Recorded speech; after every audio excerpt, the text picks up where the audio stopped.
The ocean was never just a boundary. To the first humans who looked out across its restless horizon, it was both a mirror and a question. A mirror of the sky, shimmering and unbroken, and a question of where it might lead. For countless generations, shorelines defined the edge of the known world, a fragile border where survival hinged on fire, stone, and bone. Yet, at some point, these early wanderers turned their gaze not inward to the land, but outward to the waters that stretched endlessly before them. The sea was danger, mystery, and promise all at once. Evidence carved into shells, hidden in caves, and buried in the layers of ancient sands, whispers of a story older than recorded memory. Rafts lashed together with plant fibres, dugout canoes hewn from the trunks of trees, paddles shaped like wings. These were not accidents but decisions, bold leaps of imagination. To leave behind the safety of the earth beneath their feet and trust in something as shifting and alive as the ocean was an act of faith and of necessity. Climate shifts, dwindling resources, and the relentless curiosity woven into human nature all conspired to push them forward, to cross waters where no footprints could remain. This is the story of how the first humans conquered the oceans, not in a single moment, but in a series of fragile beginnings, small voyages that stitched together the continents long before maps or compasses. It is a tale of ingenuity, survival, and wonder, told through the traces they left behind and the mysteries that remain. Welcome to Arcane Skies.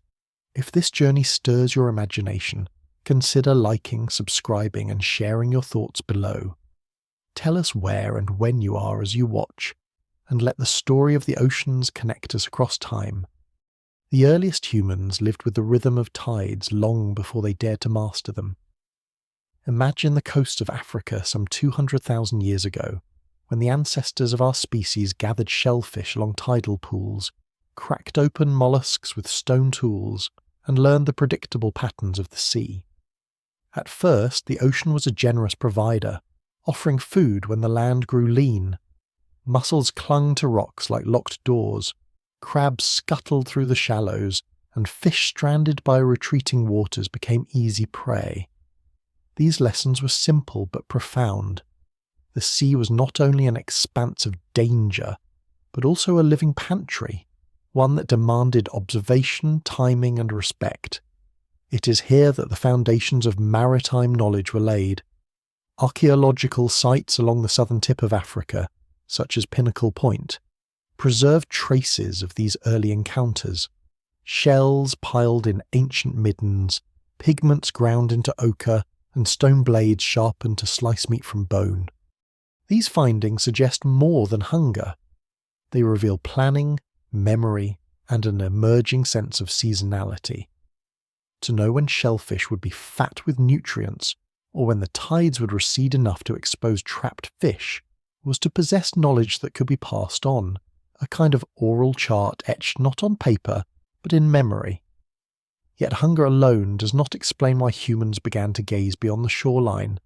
Inland, herds of game shifted with changing climates, rivers dried or flooded, and forests burned with lightning strikes. The sea, however, remained constant in its presence, always shimmering on the horizon. Its vastness must have stirred a dangerous curiosity. Could there be land beyond that silver line? Could the bounty of shellfish be multiplied by venturing farther into the waves? Every question became a provocation. The first tools for navigating shallow waters were likely accidental in their origin. A log floating downriver, buoyant and steady, might have sparked the idea that wood could carry more than its own weight. Children clinging to driftwood in play may have taught adults lessons in flotation. Bundled reeds, lightweight and flexible, could be tied together into rafts strong enough to hold a person. These were not yet ships or even canoes, but they were beginnings, fragile bridges between the safety of land and the unknown world of currents. By 100,000 years ago, traces of deliberate seafaring appear. Stone tools found on the islands of the Aegean and in parts of Southeast Asia suggests that early humans crossed open waters far earlier than once imagined. These were not journeys of miles, but of dozens of miles requiring planning, cooperation, and a trust in rudimentary vessels. To leave sight of the shore meant surrendering to elements beyond control: wind, current, and the pull of unseen depths. It demanded courage that cannot be measured in artifacts alone, only imagined through the echoes they leave behind. Consider the first ocean crossings to Sahul, the landmass that connected present-day Australia and New Guinea. Reaching this continent over 60,000 years ago required voyages of at least 40 miles across open sea. These were not random drifts, but intentional migrations, whole groups setting out with tools, fire, and memory of their homelands. Such crossings were not accidents of storm or tide, they were choices. To push off from shore with family elders and children aboard was to gamble everything on survival, and yet they succeeded, planting the seeds of human life in new lands where marsupials leapt through forests and giant birds stalked open plains. The psychology of such a leap is as important as the archaeology. For humans to become seafarers, they had to transform their relationship with fear. The ocean was not merely a place of drowning or monsters, as later myths would suggest, but a road, one invisible, shifting, yet real. Where other animals might turn away, humans stepped forward, armed with imagination. The stars overhead could become guides, their rising and setting etched into memory. The swell of waves might signal the nearness of land. The flight of seabirds at dusk hinted at shorelines beyond sight. Slowly, pattern by pattern, humans built a new language of the sea, one not written but spoken, sung and remembered. These early oceanfarers were not solitary figures but communities bound together by risk. A raft was only as strong as the knots that held it. A voyage only as successful as the cooperation of those aboard. Knowledge was shared, mistakes remembered, victories retold around firelight. Each crossing was not just a technical achievement, but a cultural one, reinforcing bonds of trust and storytelling. In the rhythmic creak of wood against wave, in the spray of salt across skin, humans carried with them not only tools but myths in the making. The sea also reshaped human diets and bodies. Those who lived by coasts grew strong on fish rich in omega-3 fats, nutrients that may have fueled the growth of larger brains. Hunting tides required timing, patience, and teamwork, skills that mirrored those needed for building vessels and planning voyages. The ocean was teacher as much as adversary, moulding not only survival, but also intelligence. To live at the edge of the sea was to stand at the edge of innovation.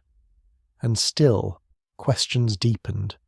What animals lived beneath the waves, unseen except when caught or washed ashore? What forces pulled the tides, rising and falling as though the ocean breathed in rhythm with the moon? The sea was alive with mystery, and in those mysteries, humans found reason to venture further. Each generation carried the memory of its own experiments, rafts that failed, journeys cut short, storms survived. Out of failure grew refinement, and out of refinement mastery. The first humans to cross oceans did not think of themselves as conquerors. They were seekers, drawn by hunger, driven by necessity, and lifted by imagination. But with each successful voyage, the ocean's role shifted. No longer just a boundary, it became a bridge, a liquid pathway binding distant worlds together. What began with shellfish gathered on tidal rocks became journeys across horizons, journeys that would eventually reshape the entire map of human migration. Yet if oceans could be crossed, what lay at their farthest edges? Was there ever an end to water, or only more and more until the world itself was an island?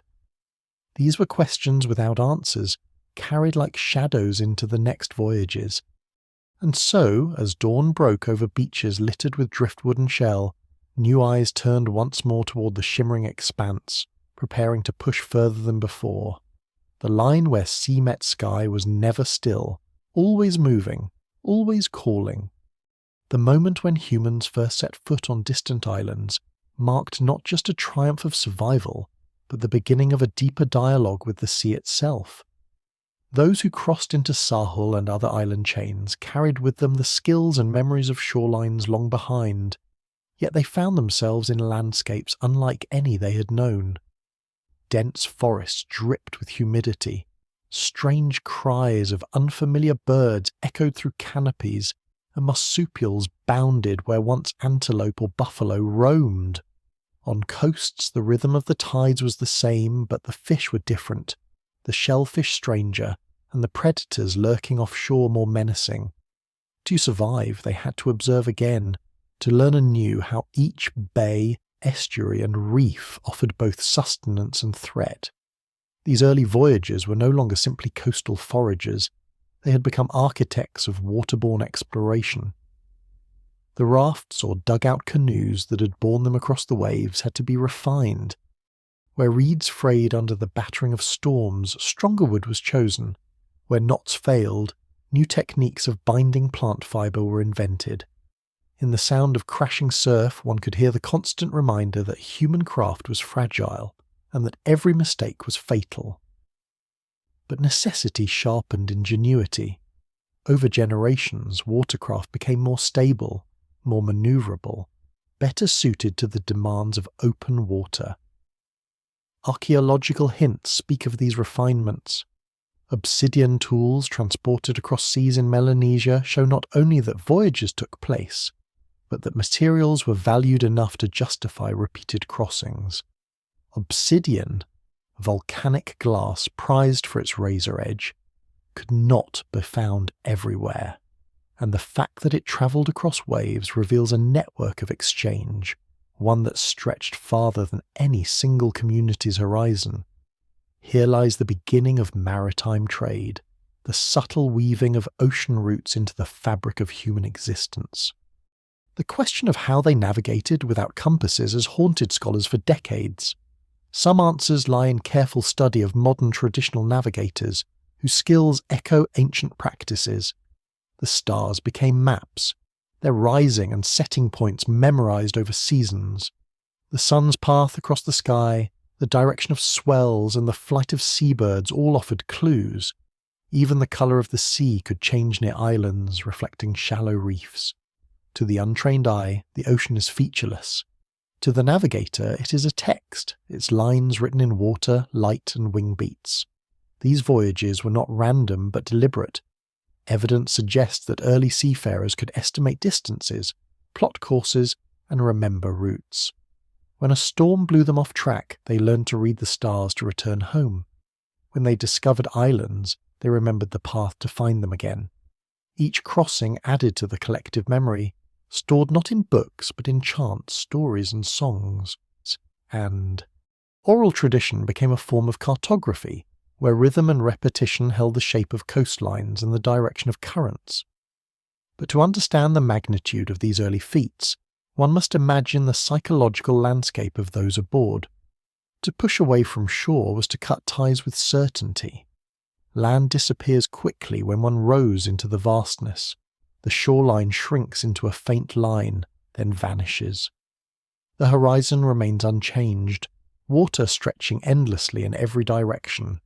Time stretches in this void, measured not in hours but in aching arms, in the sting of salt, in the steady rise and fall of waves.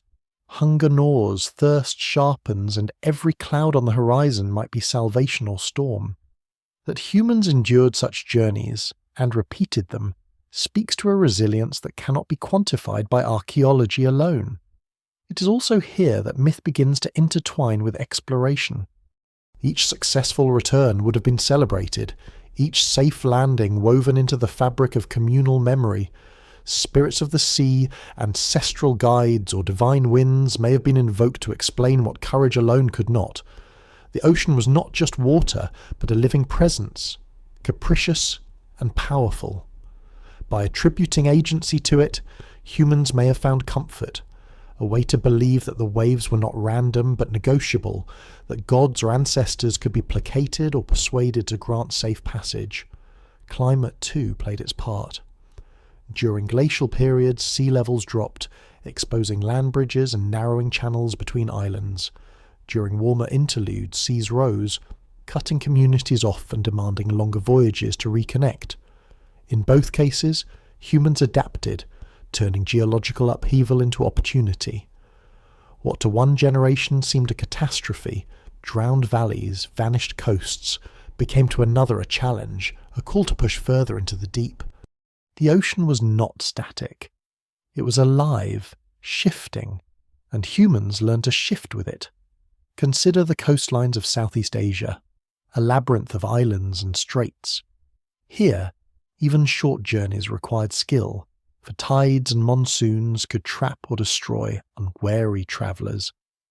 Yet humans crossed, again and again, carrying not only themselves but seeds, tools, and fire. They transformed new islands into homes, cutting forests, hunting unfamiliar animals, learning which plants healed and which killed. Each migration across water was also a transplantation of culture, a reshaping of identity. The sea was no longer an edge. It was the thread binding scattered lands into a single human story. With every crossing, knowledge deepened. A child who grew up hearing stories of distant islands might dream of rowing there one day. A hunter who watched seabirds vanish into the horizon might dare to follow. A healer who recognized plants on a foreign shore might recognize kinship between ecosystems separated by waves. In these acts, curiosity and survival became inseparable, each voyage both practical and profound, and still the ocean tested them. Storms came without warning, walls of water rising like living mountains. Lightning split the sky, rain hammered down, and vessels threatened to break apart. Survivors clung to driftwood, carried by currents to shores never intended. Some perished, their bones scattered on the seabed. Others endured, washed onto unfamiliar coasts, where they became the ancestors of new lineages. Thus tragedy and migration were bound together, the ocean shaping human destiny as much by loss as by triumph. What makes these first maritime expansions so extraordinary is that they were not driven by empire or conquest, but by survival and curiosity. There was no map, no promise of riches waiting across the horizon, only the hope that food, water, or shelter lay beyond the waves. And yet, from these fragile beginnings, the foundations were laid for all later voyages. The Polynesians crossing the Pacific, the Vikings venturing to Greenland, the explorers of the Age of Sail. Their courage was not born in palaces, but on beaches lit by firelight, where stories of journeys stirred in the minds of the young. As generations passed, the ocean ceased to be an unknown void, and became a realm of knowledge, even mastery. Humans began to see themselves not as prisoners of land, but as creatures of both earth and sea.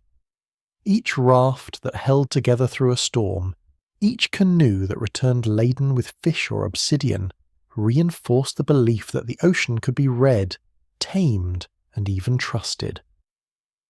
But trust in the sea was never total. It was always shadowed by its danger, its vast indifference to human frailty. At the edge of every island where waves curl and crash, the horizon continued to beckon. Beyond the reefs, beyond the flight of seabirds, what other lands awaited? Were there places where the sun itself sank each night? Were there islands as yet unseen, rich with fruits and safe harbours? Each unanswered question was a seed planted in the minds of those who stared too long at the horizon, and seeds, once planted, have a way of growing, pushing roots into the unknown, waiting for the next generation to set sail. As the centuries unfolded, the relationship between humans and the ocean deepened into something both intimate and formidable. The sea was no longer simply a path toward survival or a source of food. It had become a stage on which the human imagination could project its boldest ambitions. Those who lived along coasts began to see water not as an obstruction, but as an extension of their world, a liquid terrain as navigable as forests and plains. Yet with each expansion, the dangers grew sharper. The further one pushed into the blue unknown, the less familiar the rules became, and the margin for error vanished. In the islands of Melanesia, scattered like emeralds across the Pacific, archaeologists have unearthed evidence of deliberate crossings that stretch back tens of thousands of years. Tools made of stone, absent from the geology of certain islands but present in others, suggest a web of exchanges that relied on repeated organised voyages. These were not the hesitant experiments of novices, but the steady movements of communities who had come to trust their skills at sea. Each island was not an endpoint, but a stepping stone, part of a vast watery archipelago that challenged people to think beyond horizons. The vessels themselves reflected this evolving confidence. Where once rafts of bound reeds sufficed, now came hollowed trunks carved with precision, their interiors smoothed by fire and stone adzes. The dugout canoe, simple in design yet revolutionary in function, carried greater weight and cut more cleanly through waves. Paddles, shaped with care, became not just tools of propulsion, but instruments of rhythm, sinking entire crews into coordinated effort. To paddle was not just to move, it was to keep time with the sea itself, to harness human energy into something greater than any one individual could achieve. These technological advances required more than raw materials, they demanded organisation. Communities had to set aside time to fell trees, to shape vessels, to weave fibres into ropes strong enough to bind seams. This was labour-intensive, communal work, undertaken with purpose. In such gatherings, knowledge was shared. Elders instructed youths on the art of reading stars, on how to interpret the language of swells, on which trees floated best and which split under pressure. The craft of seafaring was not written in ink, but it was inscribed into the rhythm of human lives. Yet no matter how skilled the builders or navigators became, the sea remained unpredictable. Currents pulled voyagers astray, storms descended without warning, and waves could capsize even the sturdiest canoe. Each journey was a gamble with fate, and not all were won. Bones of the drowned may still rest on the ocean floor, silent witnesses to the peril that stalked every venture. But what made humanity distinct was persistence. For every failed attempt, another was made. For every life lost, the lesson was carried forward by survivors. Slowly, a culture of resilience took shape, one in which danger was not a deterrent but an accepted companion. The vast Pacific, still centuries away from its full colonization, posed the ultimate test of this mindset. To move from one cluster of islands to another required more than courage. It required a new kind of mental map, one that extended across thousands of miles. This was not a map of coastlines, but of signs, the arc of constellations across the night sky, the flight of frigate birds at dawn, the faint change in the colour of water where reefs hid beneath the surface. Navigators learned to feel the subtle shift of swells against their vessels, to sense when waves rebounded from unseen islands, to hold in memory an invisible geography traced only in experience. The ability to read the sea in this way blurred the boundary between science and art. What modern eyes might call empirical observation was, for these early seafarers, inseparable from spirituality. To them the ocean was alive, its moods tied to deities or ancestors. The stars were not just distant suns, but guiding spirits. This fusion of the practical and the sacred created a world-view in which voyaging was not simply travel but pilgrimage, an act of communion with forces larger than humanity. In this way, myth and memory reinforced survival, embedding crucial navigational knowledge within stories that children would never forget. Meanwhile, the ecological consequences of these crossings were profound. Each island reached by humans was transformed. Fire cleared forests, game was hunted, and seeds carried from homelands took root in foreign soils. Rats, stowaways on canoes spread rapidly, altering ecosystems in ways both subtle and devastating. The ocean thus became not only a medium of human migration, but also of ecological change, knitting together landscapes that had been isolated for millennia. In the wake of each voyage came both new life and irrevocable loss, and still, the allure of what lay beyond the horizon pulled humans further. To live on an island is to know the limits of land more intimately than those on continents. The sea presses in from every side, reminding its inhabitants that there is always more beyond. For islanders, curiosity was not a luxury but a necessity. When resources dwindled, when populations grew, when storms stripped coasts bare, the only solution was to sail again. The ocean was both threat and salvation, offering danger in one hand and possibility in the other. One can imagine a night on a beach, fires burning low as elders tell of journeys past. Children listen, eyes wide, as stories unfold of islands where the sun rises from the sea, of lands where strange animals roam, of ancestors who rode the waves guided by birds and stars. For those children, the sea becomes not merely a backdrop but a destiny. When they grow, they too will paddle into the unknown, driven by stories as much as by hunger. In this way, culture perpetuates itself, turning fear into ritual, uncertainty into tradition. The sea also began to shape identity. Communities defined themselves not just by the land they occupied, but by the waters they crossed. To belong was not only to share a language or a home, but to share routes, voyages, and the knowledge of currents. Kinship expanded across waves, linking islands into networks of trade, marriage, and alliance. What began as isolated ventures became the foundations of maritime cultures, societies whose very existence depended on mastery of the sea. But even as humans grew more adept, the horizon never ceased to tease with mystery. Was there an end to the water, a final shore where the ocean surrendered to endless land? Or was the world itself an island adrift in infinite blue? These were questions no voyage could fully answer, yet each attempt brought new fragments of truth. With every paddle stroke, with every star memorized, humans chipped away at the unknown, crafting a fragile bridge between ignorance and understanding. The ocean, however, was never conquered in any final sense. It remained vast, indifferent, capable of swallowing fleets as easily as rafts. What humans achieved was not domination but relationship, a bond built on observation, persistence, and awe. And it was this bond that would eventually propel them across the greatest distances of all, journeys so audacious they seem almost mythic in retrospect.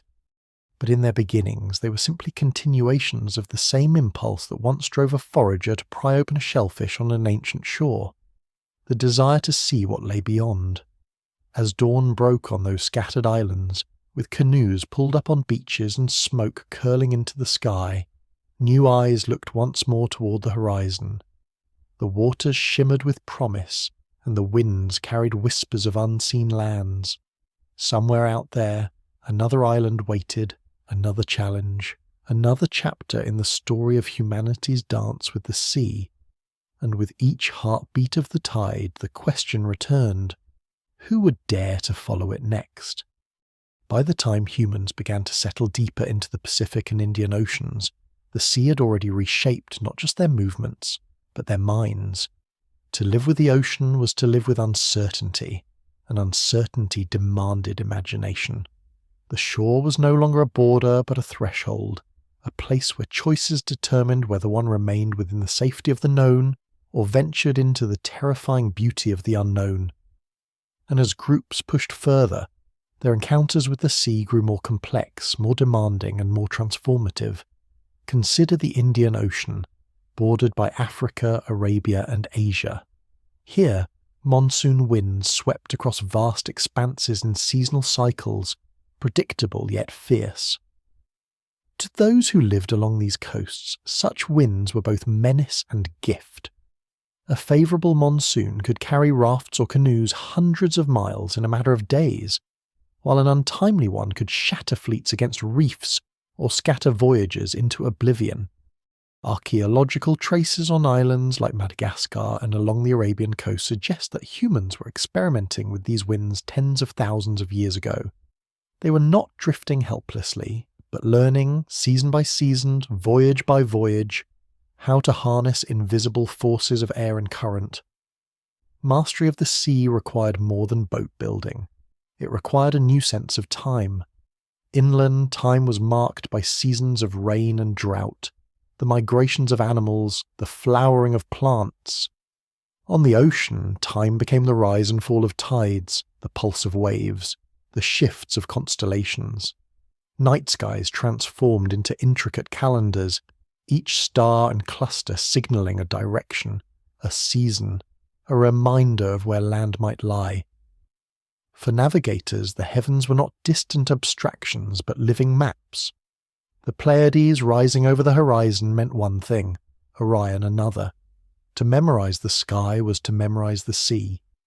Yet for all their growing expertise, the Voyagers faced dangers that defied prediction. Storm surges could erase entire coastlines, swallowing villages in a single night. Tsunamis, triggered by distant quakes, rushed inland with unstoppable force, leaving only silence in their wake. Such cataclysms carved themselves into human memory as stories of gods angered or worlds swallowed by water. These myths, though poetic, carried warnings. Cautionary tales meant to teach future generations humility before the sea. The boundary between knowledge and myth blurred, as it always did in early human cultures, and in that blur lay both wisdom and fear. As people reached new lands, they found themselves reshaping ecosystems with startling speed. On islands where giant birds like the moa of New Zealand or the flightless rails of the Pacific had evolved without predators, humans introduced fire, dogs, and relentless hunting. Within centuries, entire species vanished. The ocean gave access to untouched worlds, but it also gave humans the power to unmake them. Each voyage was not just a story of exploration, but of ecological upheaval, consequences rippling outward like waves. And yet, even in the wake of extinctions, humans adapted again, finding new foods, crafting new tools, weaving new myths to explain both bounty and loss. This psychological shift was perhaps the most profound. No longer were humans defined by the land beneath their feet alone. They began to conceive of identity in fluid terms, tied to routes and crossings as much as to homelands. To be from a certain island was also to be of the sea that linked it to others. Canoes became not only vessels of wood and fibre, but symbols of belonging, extensions of the community itself. A well-built canoe was a legacy, a floating piece of heritage, binding generations together through shared skill and memory. Some of the earliest evidence of long-distance maritime culture comes from lapita pottery fragments scattered across Melanesia and into the Western Pacific, dating back around 3,000 years. These shards, decorated with intricate geometric patterns, are silent witnesses to an expansive culture that spread across thousands of miles. The lapita people carried seeds, pigs, chickens, and memories of their homelands into entirely new seas. What they left behind were not just artifacts, but entire networks of human presence stitched together by salt water. The ocean had ceased to be a barrier. It was now a road, a vast shimmering corridor of exchange, survival, and kinship. Still, the mystery of what lay beyond was never resolved. For every island reached, another appeared on the horizon beckoning. For every route learned, another remained uncertain. The sea was inexhaustible in its challenges, an eternal invitation to venture further. This invitation was not always accepted willingly. Scarcity drove some voyages, when crops failed, when fisheries collapsed, when populations outgrew their fragile islands. Curiosity drove others, an irrepressible urge to test limits, to find what lay hidden in the distance. In both cases, the horizon never lost its power to provoke. Those who voyaged into new seas had to reconcile the contradiction of the ocean, its boundless generosity and its merciless cruelty. A canoe arriving with baskets full of fish, coconuts, and obsidian would be celebrated as a triumph of skill and courage. A canoe that failed to return would become a cautionary tale, a reminder of human fragility before the waves. Yet even in tragedy, knowledge was gained. Survivors brought back lessons about currents, storms, and signs of land. Memory of loss became part of the collective toolkit for survival. The ocean also reshaped human senses. To dwell by the sea was to hear its voice constantly, the crash of surf, the hiss of foam, the low thunder of distant waves. It was to smell salt and seaweed, to taste brine in every meal. It was to see horizons not as endings but as invitations.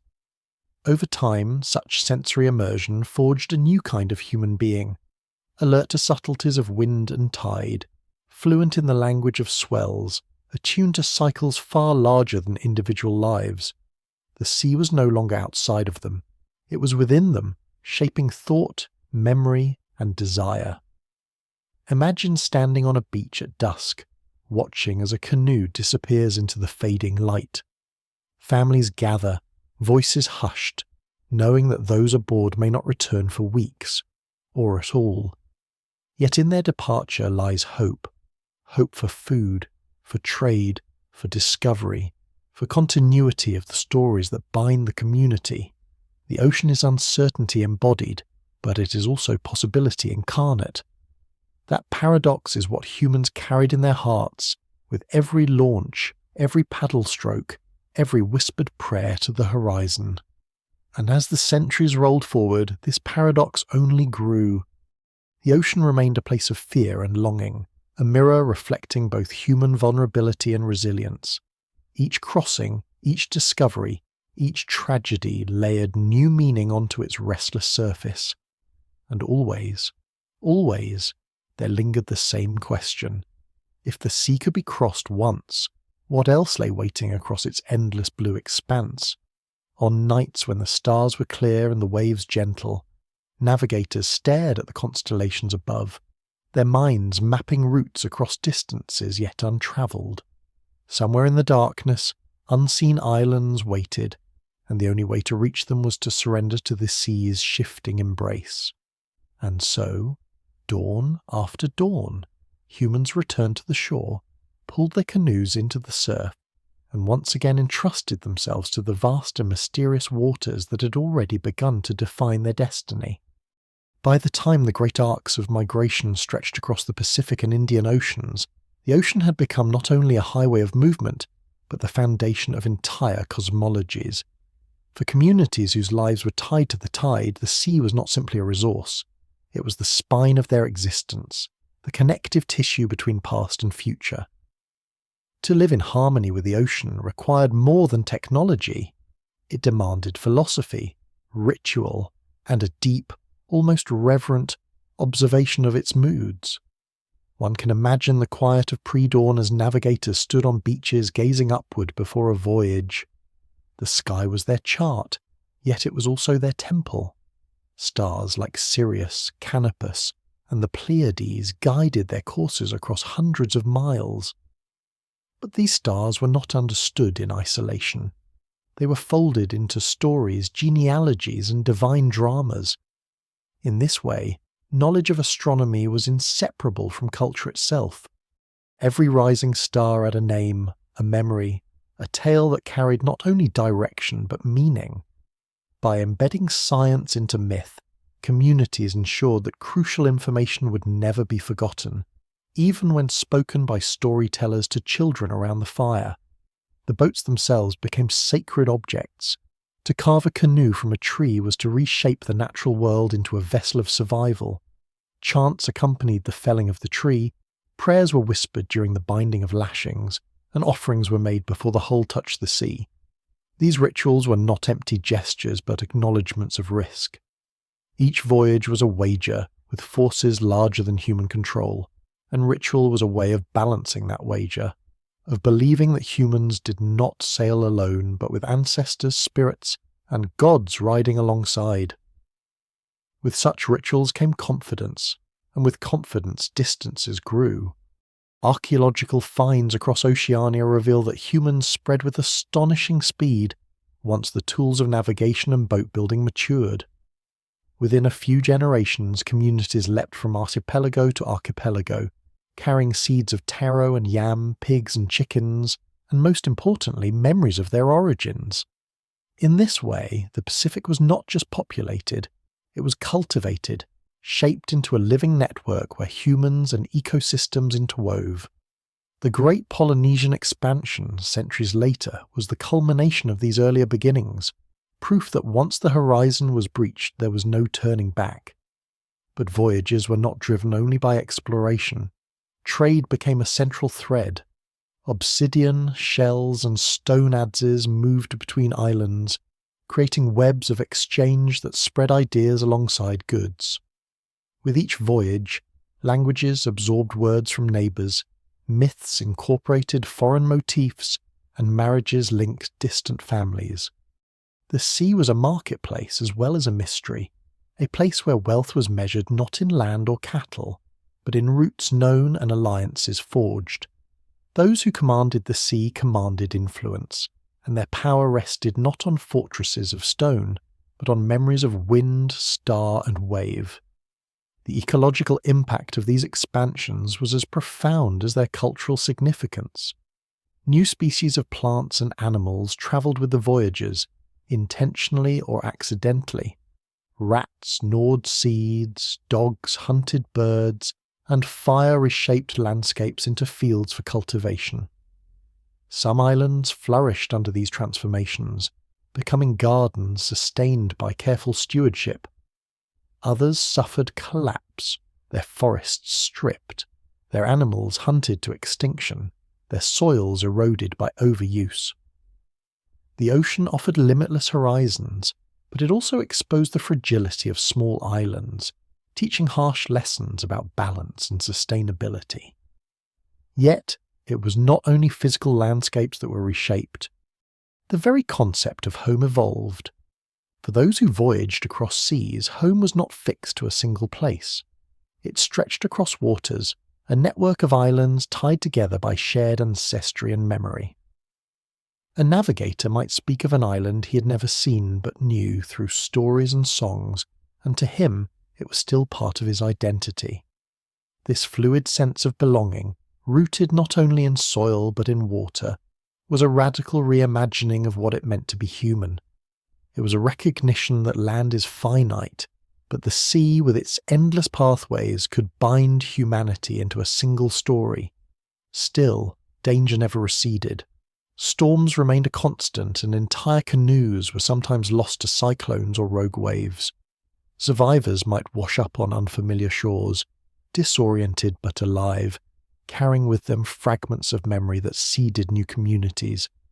Each tragedy reinforced the need for skill, ritual, and resilience. Each success reinforced the conviction that the sea, though treacherous, was ultimately navigable. Fear did not vanish. It was transmuted into reverence, an acknowledgement that mastery of the sea was always provisional, never absolute. The ocean also shaped social structures. Navigators held positions of immense prestige, their knowledge as vital as any chief's authority. In some societies, they were seen as walking libraries, repositories of generations of observation, encoded in chant and gesture. Their role was not just to steer, but to connect, linking islands through routes remembered in their minds. Leadership at sea was not inherited through blood alone, but through skill and discipline, through the ability to read the invisible markers of the deep. To be a navigator was to embody both science and spirituality, to live at the threshold between human will and the ocean's vast indifference. Such roles gave rise to new forms of storytelling. Songs preserved roots in rhythm, their verses carrying directions more precise than any map. Myths explained the origins of islands and seas, embedding navigation into creation itself. Children grew up with lullabies that doubled as lessons in wayfinding, so that even in dreams they sailed with their ancestors. These songs and stories ensured continuity, turning fragile human knowledge into enduring cultural memory. And in this way, each voyage was not only a journey across water, but a journey through time, binding generations into a single unfolding narrative. One must also imagine the emotional landscapes of these crossings. The joy of landfall after weeks at sea must have been overwhelming. Trees rising green against the horizon, birds circling in abundance, fresh water spilling from streams. Relief mingled with awe, for each island was a world unto itself, filled with plants and animals unknown. To step ashore was to step into a future reshaped, one where uncertainty gave way to possibility. But just as powerful was the sorrow of departure, leaving behind the safety of one's homeland for the gamble of survival. Homesickness and hope travelled together, two companions as inseparable as the sea and the sky. The further humans spread, the more their questions deepened. Was the ocean endless? Did it encircle the world, or did it fall away into nothingness at its farthest edges? Were there other peoples across the horizon, living under stars that rose from unfamiliar seas? These questions echoed in every community that stood on a beach at sunset, watching the last light slip into waves. The sea provided no easy answers, only the promise that each question could be pursued with a boat, a paddle, and enough courage to face the uncertainty ahead. And so, the ocean became not just a backdrop to human survival, but the central stage of human imagination. Each generation that launched its canoes carried more than tools and food. They carried dreams, stories, and the unshakable conviction that the horizon was not an end but a beginning. The water stretched on, vast and inscrutable, and in its shifting light humans saw both their fragility and their strength. What they did not yet know was how far those strengths would carry them, to seas wider than they could imagine, and journeys longer than memory alone could contain. As waves whispered against shorelines in the hush of night, new generations prepared to push off once more. Canoes waited, tools were gathered, chants were spoken. And always, at the edge of the surf, the same question lingered, luminous as the stars above.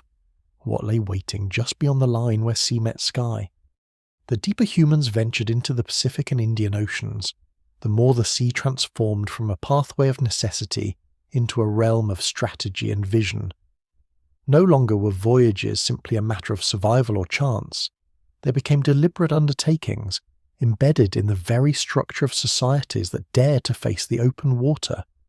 Communities were not just surviving at the edge of the ocean, they were thriving because of it, moulding their traditions, economies, and spiritual lives around the demands and gifts of the sea. By this point in history, seafaring was no longer a fragile experiment. It had matured into an art that demanded precision, discipline, and collective effort.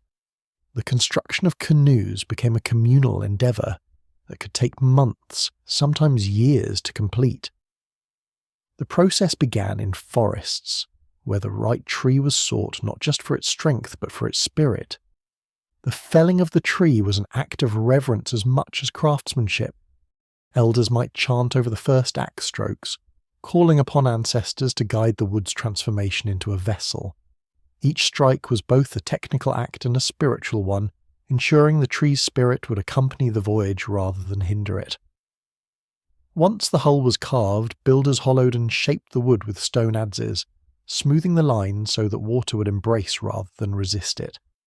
Lashings of coconut fibre or plant sinew bound separate planks together, the knots themselves carrying the weight of survival. Outriggers extended from the sides, stabilizing the craft against the pull of waves. A brilliant innovation that turned narrow dugouts into reliable vessels capable of carrying entire families and supplies across great distances. Such vessels were not simply boats, they were floating lifelines, capable of bearing culture, livestock, seeds, and memory into unknown worlds. Navigation was equally deliberate. A master navigator could read the ocean as if it were a living manuscript, each line of swell and each flicker of starlight revealing hidden meaning. They memorized entire star compasses, knowledge systems that divided the horizon into precise segments, each anchored to the rising and setting of key constellations. These constellations were taught not as abstractions but as companions, familiar presences whose movements defined direction and season. When clouds veiled the sky, navigators turned to the sea itself, feeling for changes in swells, tasting salt to sense proximity to shallow reefs, and watching the behaviour of birds whose range betrayed the nearness of land. Every voyage was a symphony of trust. Trust in the vessel, in the crew, in the memory of chance that preserved navigational lore, and above all, in the ocean's patterns, which were vast but not unknowable. The sea demanded humility, but it also rewarded discipline. Those who mastered its rhythms were not just travellers, they were leaders, custodians of knowledge whose value rivaled that of chiefs and priests. To be a navigator was to hold the fate of the community in one's hands, a role as respected as it was perilous. As societies embraced the ocean, their identities changed. Villages that had once been defined by their soil or their game now defined themselves by their roots, their harbours, and their alliances across water. To be part of such a community was to belong not only to an island but to a network of islands, each linked by the endless corridors of the sea. Marriage connected distant kin, trade exchanged obsidian for shells or food for tools, and myth traced lineages across waves as easily as across generations. The ocean became a living thread, weaving people into a vast and fluid tapestry. The risks of this world were immense. Storms continued to haunt every crossing, and with them came the possibility of disaster. Yet the very act of enduring such dangers became part of the cultural fabric. Songs were sung not only to celebrate triumph, but to mourn loss, to etch the memory of vanished canoes into the collective story. In these songs, tragedy was not erasure but continuity, a reminder that each generation carried forward the weight of those who had fallen before. Even grief became a form of navigation, a way to orient the living toward the sacrifices that shaped their path. The ecological footprints of these voyages also spread wider. As humans reached further, they carried with them the seeds of bananas, taro, and breadfruit, plants that became staples on islands that had never known them before. They also transported chickens, pigs, and dogs, reshaping food systems and ecological balances. The sea was not only a medium of human travel, but of biological exchange, dispersing species as surely as winds scatter seeds across plains. Some islands flourished under these introductions, blossoming into lush gardens sustained by careful cultivation. Others faltered, their fragile ecosystem disrupted beyond recovery. The ocean was thus both creator and destroyer, expanding the reach of life even as it erased the old order. But what perhaps mattered most was the shifting vision of the human future. Once humanity's world had been bounded by the land beneath its feet, every horizon a hard edge. Now the horizon had become a doorway. The possibility that humans could belong to both land and sea opened vast imaginative frontiers. The idea that an island was never isolated but part of a greater whole fostered resilience, innovation, and daring. For the first time, humans began to see themselves as architects of movement, not merely passengers of fate. Consider the scene of a departure. Villagers gathered on a beach, canoes lined up, hulls gleaming in the morning light. Families offered blessings, children sang chants, and the smell of smoke curled into the air. The navigators stood at the prow, eyes already on the horizon, minds filled with star paths in the remembered shape of unseen lands. Paddles dipped into the surf, bodies moving in unison, and slowly the vessel slid free, carried by the push of waves into the open blue. To watch such a sight was to witness the merging of science and spirit, courage and vulnerability, all bound into a single act of defiance against the vastness of the sea. Each successful voyage deepened humanity's relationship with the ocean, embedding in their collective memory the idea that no horizon was truly final. With every landfall, the known world expanded, and with it, the human sense of possibility. What lay beyond the horizon became not a question of fear, but a challenge, one that each generation would take up in turn. Yet even in the glow of achievement, mystery remained. The ocean never surrendered its secrets fully, never ceased to remind voyagers of their fragility. Its vastness stretched on endlessly, each wave both familiar and alien, each storm a reminder of human limits. To conquer the ocean was never to master it, but to enter into an endless negotiation, one that balanced knowledge with humility, daring with reverence. And so, under the same stars that had guided countless journeys before, new expeditions prepared to set sail.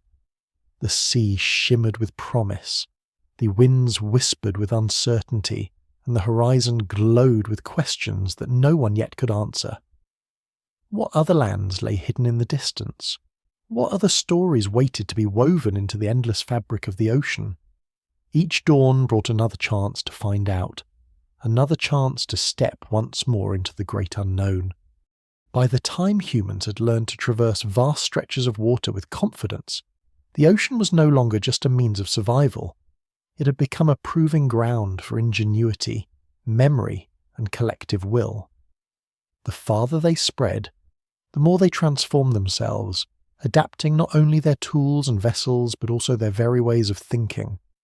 To live with the sea was to live with paradox. It was a place of danger and sustenance, of isolation and connection, of relentless challenge and infinite promise. And in that paradox, humans found the space to become something new. Communities that mastered seafaring gained power and resilience in ways that those bound to the land could not.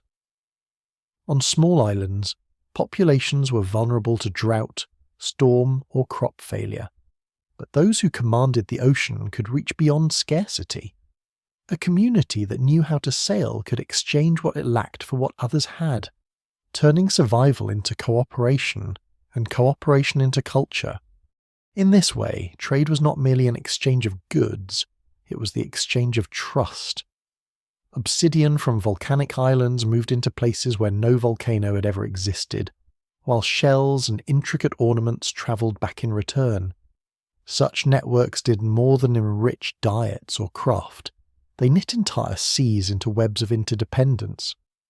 At the heart of these networks were navigators, those who carried in their minds the unseen maps of waves and stars.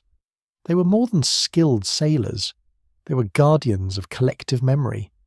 A navigator was expected to know not just the star compass of his own island, but the stories of distant places, the paths between them, and the signs of weather and current that could mean survival or disaster. In many societies, this knowledge was secret, passed from master to apprentice with ceremony and precision. A navigator was as much a priest as a scientist, embodying both the rational study of the natural world and the spiritual trust in unseen forces. To steer a canoe across hundreds of miles of open sea required both calculation and faith, both logic and devotion. The vessels themselves also evolved to meet the demands of distance. Double-hulled canoes, lashed together with intricate ropework, offered stability and speed that single dugouts could not. These floating cathedrals of wood carried entire families, food stores, and even domesticated animals across horizons that once seemed insurmountable. Sails, woven from pandanus leaves or other fibres, caught the wind and transformed journeys from the sheer grind of paddling into graceful passages guided by nature itself. Each new innovation was a conversation with the sea, an adjustment to its demands, an answer to its questions. The cultural expressions of ocean life deepened alongside these technical advances. Stories told of ancestral voyagers who became stars after death, their light guiding descendants through darkness. Gods of wind and storm demanded offerings before each voyage, their anger feared as much as their favour was sought. Even the shapes of canoes carried symbolic weight, their curves echoing the forms of fish or birds, blending utility with artistry. In every plank, lash, and carving, one could read not just engineering but identity, a declaration of who the people were and where they came from. But the ocean, even as it was embraced, never ceased to remind humans of their limits. Storms could erase years of preparation in a single night, and islands that once sustained life could wither under overuse. Ecological collapse left scars that would echo for generations. On some islands, forests stripped for canoe building and firewood never grew back, leaving communities stranded without vessels strong enough to reach new lands. Such collapses were not just environmental but existential, forcing people to confront the consequences of imbalance. The sea gave generously, but it punished waste and arrogance without mercy. These lessons shaped human culture in profound ways. To live on the ocean was to live with awareness of fragility. Every resource was finite. Every voyage carried risk. Every storm could undo years of labour. This constant awareness fostered traditions of conservation and respect. Fishing was often guided by taboos that prevented overharvesting, ensuring that reefs and shoals could regenerate. Certain sacred groves were preserved not only for spiritual reasons, but for the practical need to maintain forests for canoe building. Ritual and pragmatism interwove, producing systems of balance that allowed communities to endure in fragile ecosystems. The spread of humanity across the seas also altered the human body and mind. Diets rich in fish, seaweed, and marine mammals provided nutrients that shaped brain development and physical endurance. The constant exposure to salt water and sun-toughened skin, while the demands of paddling and sailing sculpted muscle and stamina. Perhaps more importantly, the psychological landscape shifted. To stand on a canoe in open water surrounded by nothing but the meeting of sea and sky required a level of resilience unknown to landlocked ancestors. Fear had to be transformed into focus, uncertainty into alertness, solitude into community. The ocean moulded humans not only as individuals but as societies. Still, even as humans adapted, the horizon always beckoned. For every island settled, another rose in the distance, veiled by mist or hidden beyond the curve of the world. Curiosity, once a survival trait, became a destiny. Communities asked not only how to live on their own shores, but what lay beyond, what stories and possibilities waited across waters yet untravelled. The ocean was infinite in its invitations, and humans, restless by nature, could not resist. Picture a night at sea, the stars sharp above, the canoe steady against the swells. A navigator sits cross-legged, murmuring chants that trace the path of constellations. Around him, crew members paddle in rhythm, their movements matched to the heartbeat of the waves.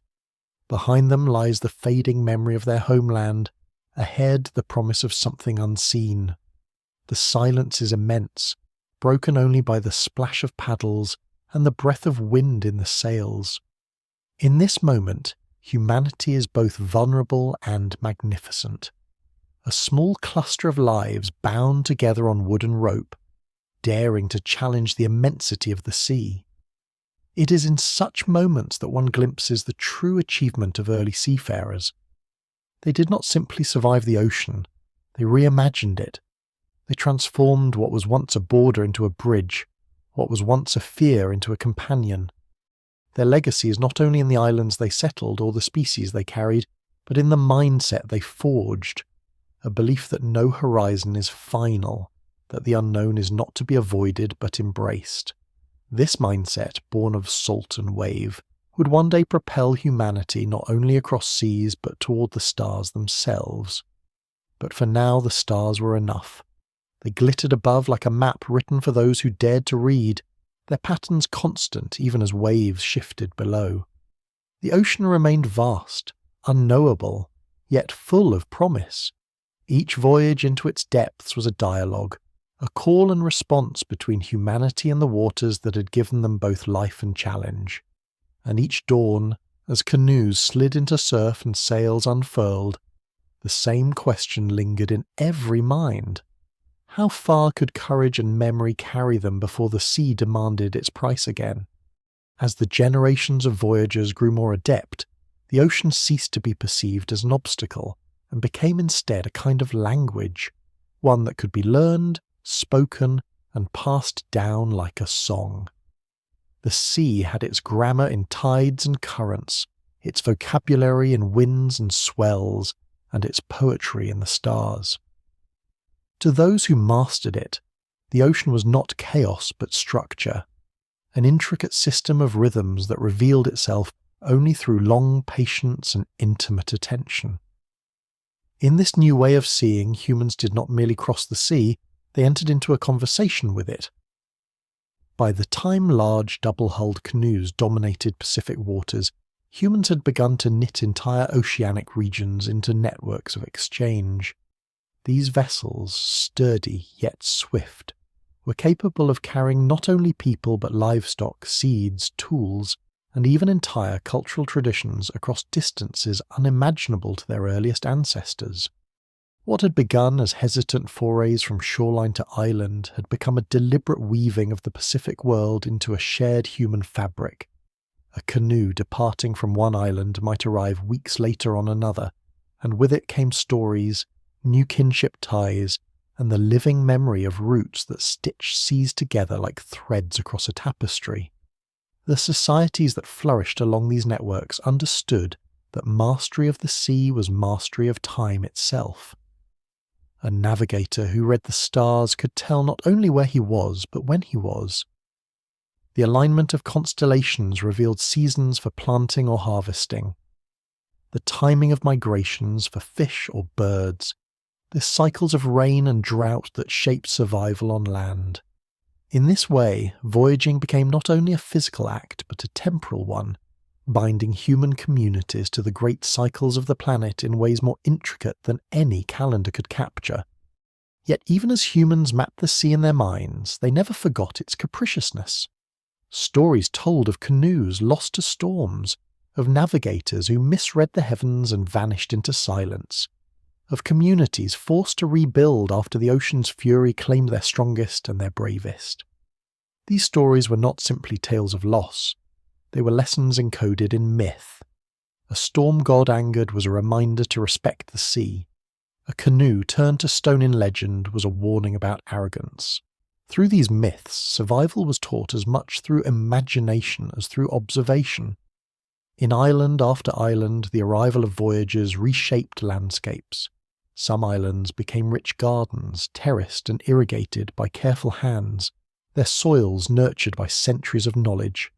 Others became cautionary tales of ecological fragility, where forests were stripped too quickly, birds hunted too eagerly, and the thin line of balance snapped. The sea's generosity allowed for expansion, but it also amplified mistakes. On a small island, miscalculation could mean collapse.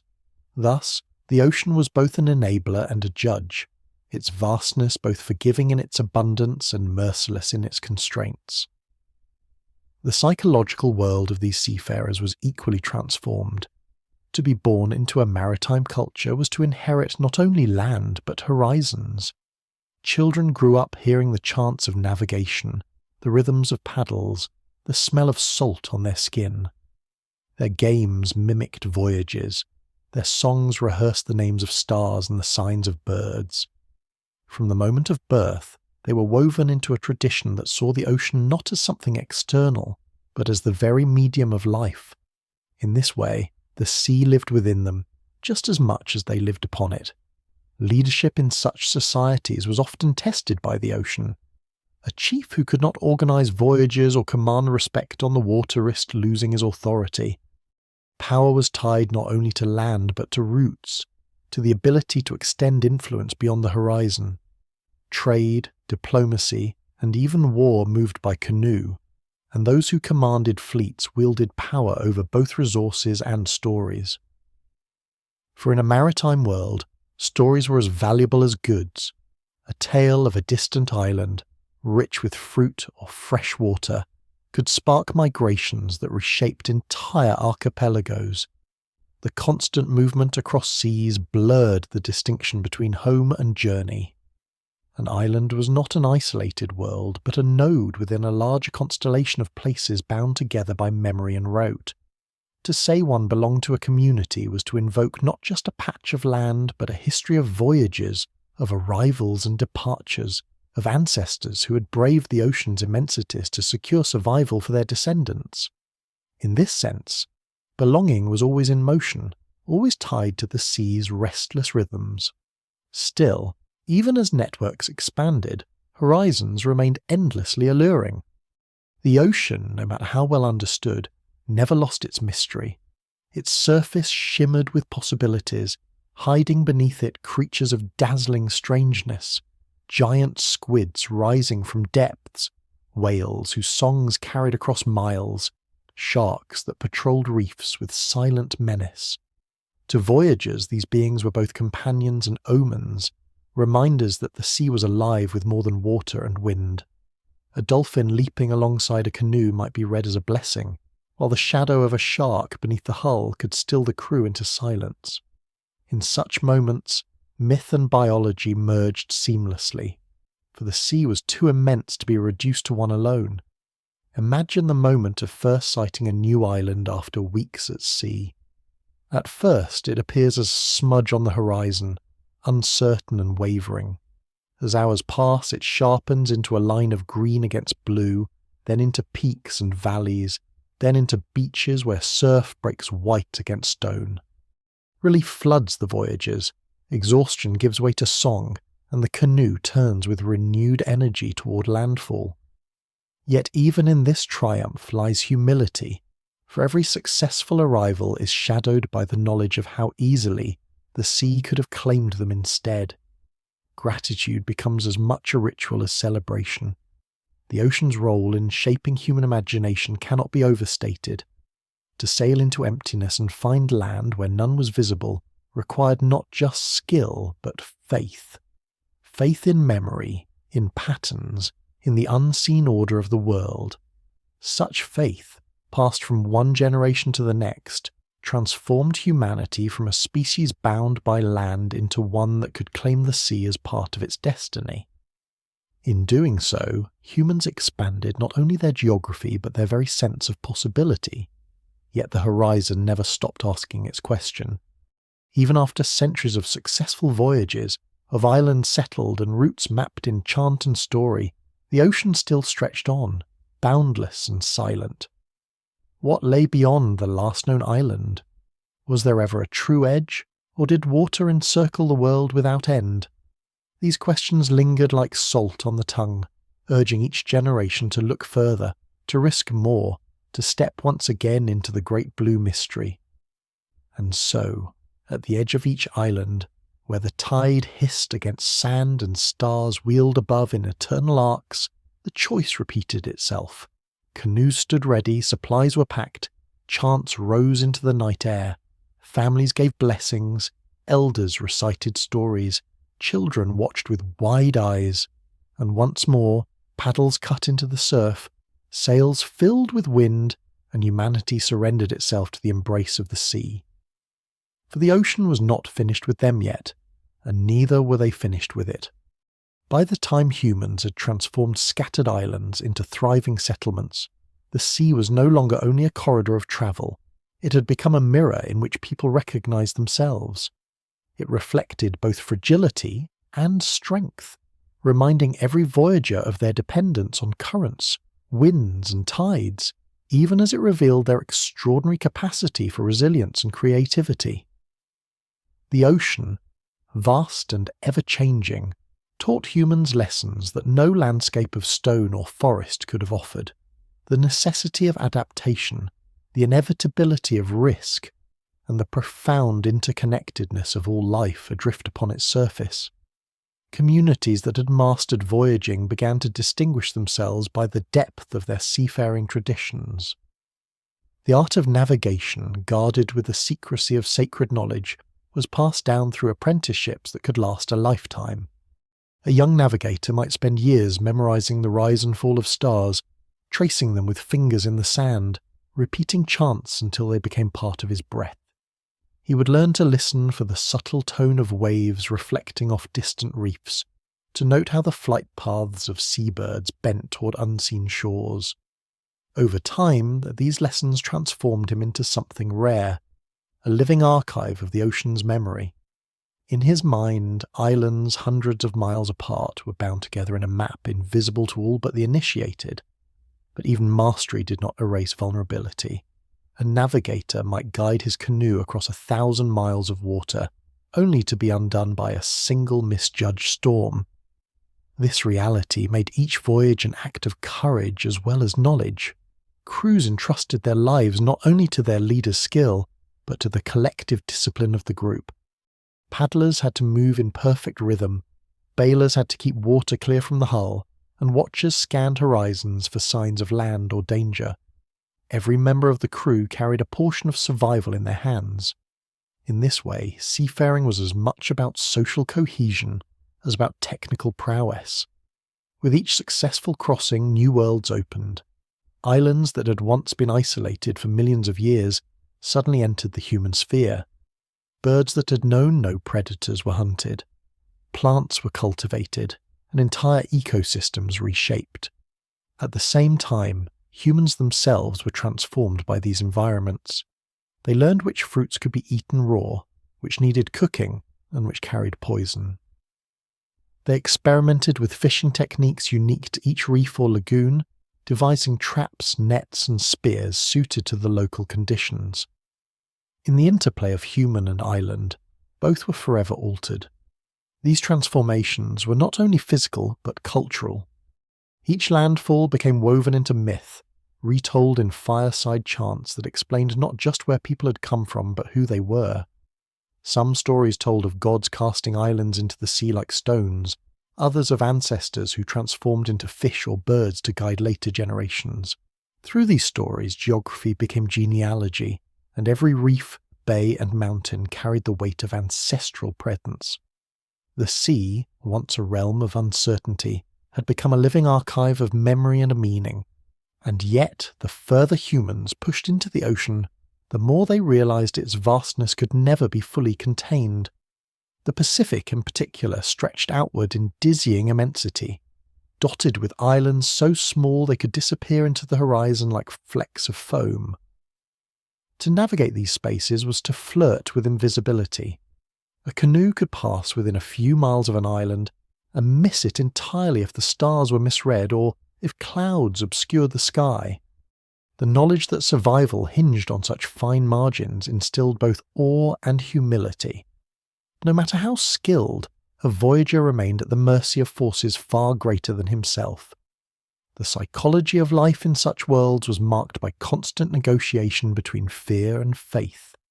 Fear sharpened attention, keeping sailors alert to shifts in wind and current, to the sudden gathering of clouds. Faith steadied the heart, persuading voyagers to trust their chance, their stars, their ancestors. Without fear, recklessness would have doomed them. Without faith, paralysis would have kept them forever bound to shore. Balance between the two was essential, and this balance became a cultural trait carried across generations. Rituals helped maintain that balance. Before launching, voyagers might leave offerings of food or shells at sacred sites, asking for protection. Chants accompanied the first push of the canoe into surf, each word believed to bind human effort with divine will. These acts were not superstition in the way modern minds might interpret them. They were frameworks for courage, structures of meaning that steadied the hands of those who dared the unknown. Rituals turned chaos into story, uncertainty into purpose. Meanwhile, on land, the ocean's influence seeped into every facet of life.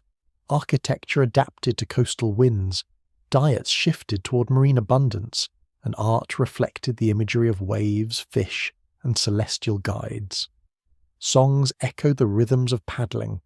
Dances mimicked the movements of dolphins or the arcs of birds in flight. The culture of the sea was not confined to voyages alone. It infused the daily lives of those who lived within its embrace. Trade flourished along these maritime routes. Pottery styles, shell ornaments, and obsidian blades moved from island to island, each object carrying not only utility but story. A shell bracelet from a distant shore was more than decoration. It was a token of connection, a tangible reminder that the community was part of something larger than itself. Through trade, humans wove a fabric of belonging across the ocean, making the vastness feel less like emptiness and more like a shared home. But the sea always demanded vigilance. For every prosperous exchange, there were storms that destroyed canoes, reefs that split hulls, currents that dragged crews into oblivion. Communities that forgot caution paid dearly. The memory of such losses lingered in chants and warnings, ensuring that the lessons of danger were never forgotten. It was this constant tension between ambition and humility, between expansion and respect, that allowed maritime cultures to endure. Picture an evening on the beach after a long voyage has ended. The canoe is pulled onto shore, hull still wet from salt and spray. The crew collapses with exhaustion, but the village erupts with joy. Fires are lit, food is shared, and stories of the journey begin to flow. Children listen wide-eyed as navigators recount how stars guided them, how birds revealed land, how storms nearly claimed them. For those children, the sea becomes not only a backdrop but a destiny, a place they too will one day enter with paddle and sail. In this way, the cycle continued, each generation inheriting not just the knowledge of navigation, but the courage to use it. And so, even as islands filled with gardens, homes and songs, eyes still turned outward to the horizon.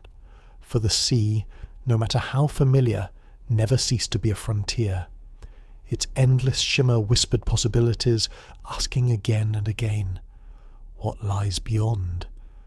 And as long as that question lingered, there would always be canoes waiting on beaches, ready to slip once more into the vast blue silence.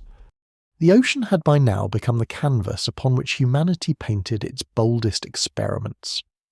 Across the Pacific, Indian and Atlantic waters, early navigators turned memory into map, turning seemingly empty horizons into intricate pathways of connection.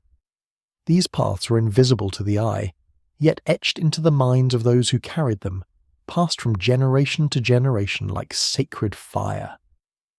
With each voyage, humans expanded the reach of their world, not by brute force, but by patience, observation, and imagination. And still, with every success came new horizons waiting to test their courage. Communities that had once been small, isolated clusters began to transform into expansive maritime cultures. The sea no longer separated them, it united them. Trade routes spread across hundreds of miles, binding distant islands into webs of exchange.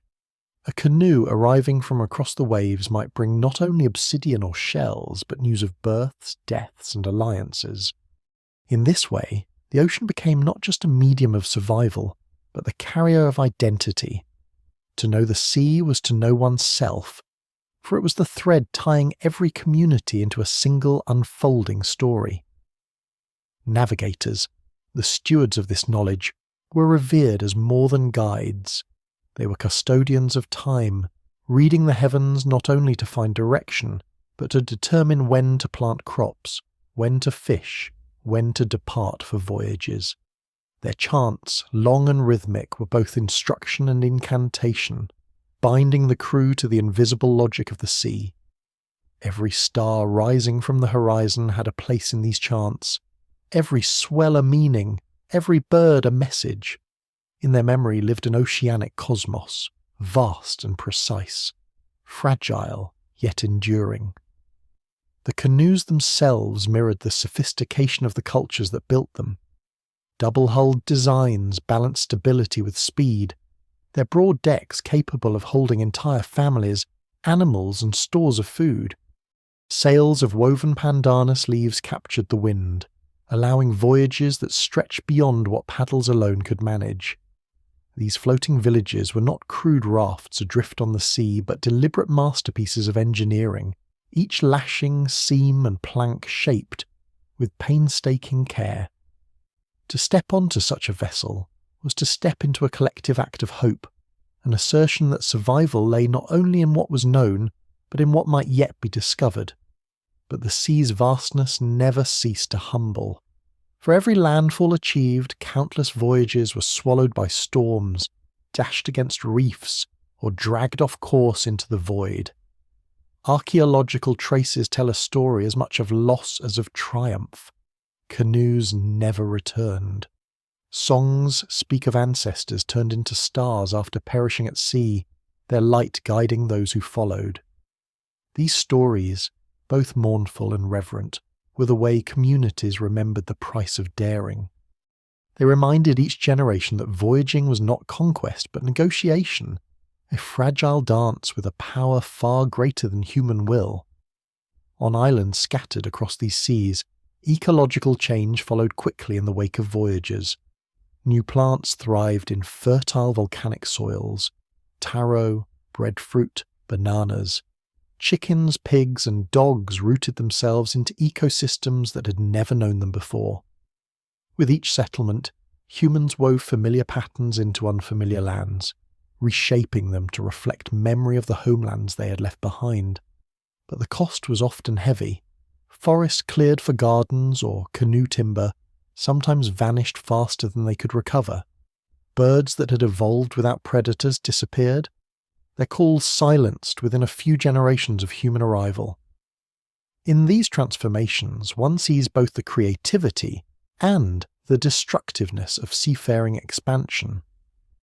The sea enabled survival, but it also spread fragility. The ocean too demanded a psychological resilience that land could never acquire.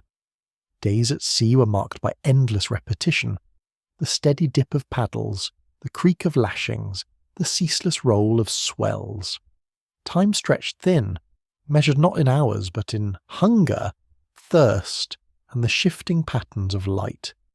Fatigue dulled the body, yet the navigator's mind had to remain sharp, alert to the faintest cues. Clouds on the horizon might hide or reveal stars, birds at dawn might hint at land, and the smell of seaweed could betray the nearness of reefs long before they were seen.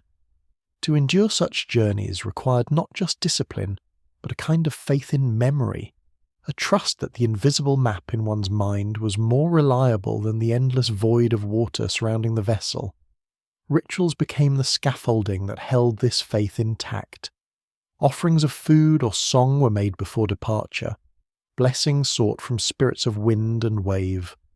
During voyages, chants filled the night, their rhythm both a compass and a comfort. These chants bound crew and navigator into a single purpose, reinforcing belief that their canoe was more than wood and fibre. It was alive, carried forward by ancestors who watched from the sky. Such rituals infused voyaging with meaning beyond mere practicality, turning survival into a sacred act. Despite the hardships, the allure of the horizon never faded. Each successful voyage proved that the ocean was not impassable, that its immensity could be engaged with skill, patience, and courage. Every new island sighted, every successful return reinforced the conviction that humans could belong not only to land, but to sea. Identity expanded outward, stretching across water as easily as across soil. A person was not only of one island, but of many, tied by kinship, trade, and memory to places far beyond the sight of their own shoreline. Imagine a twilight scene, a canoe gliding into harbour after weeks away, its crew gaunt but triumphant, its hull bearing both goods and stories. The village erupts in celebration, fires lit along the beach, chants rising to meet the stars. Children gather at the water's edge, eyes wide as they hear of storms endured, stars followed, islands discovered. For them the ocean is not an empty void, but a realm of endless possibility, a place where courage can carve pathways through infinity. In that moment, the line between myth and reality blurs, for what is myth but the memory of awe? The legacy of these early voyagers is not measured only in the islands they settled, but in the mindset they bequeathed to their descendants. They taught that the unknown is not to be feared but to be faced, that survival lies not in clinging to the familiar, but in daring to cross the threshold of uncertainty. In their canoes, lashed together with rope and belief, humanity rehearsed a truth that would echo long into the future, that no horizon is final and no ocean too vast. Still the horizon remained a question, shimmering and elusive. Beyond every known island lay another, hidden by distance, waiting to be revealed. And as dawn broke over beaches littered with driftwood and coral, new generations prepared once again to push their canoes into the surf.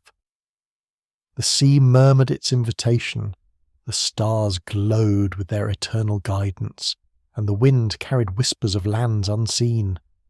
And once more, humans answered. By the time humans had threaded routes across vast expanses of ocean, the sea was no longer only a realm of trial but a stage of mastery. Yet mastery never meant control.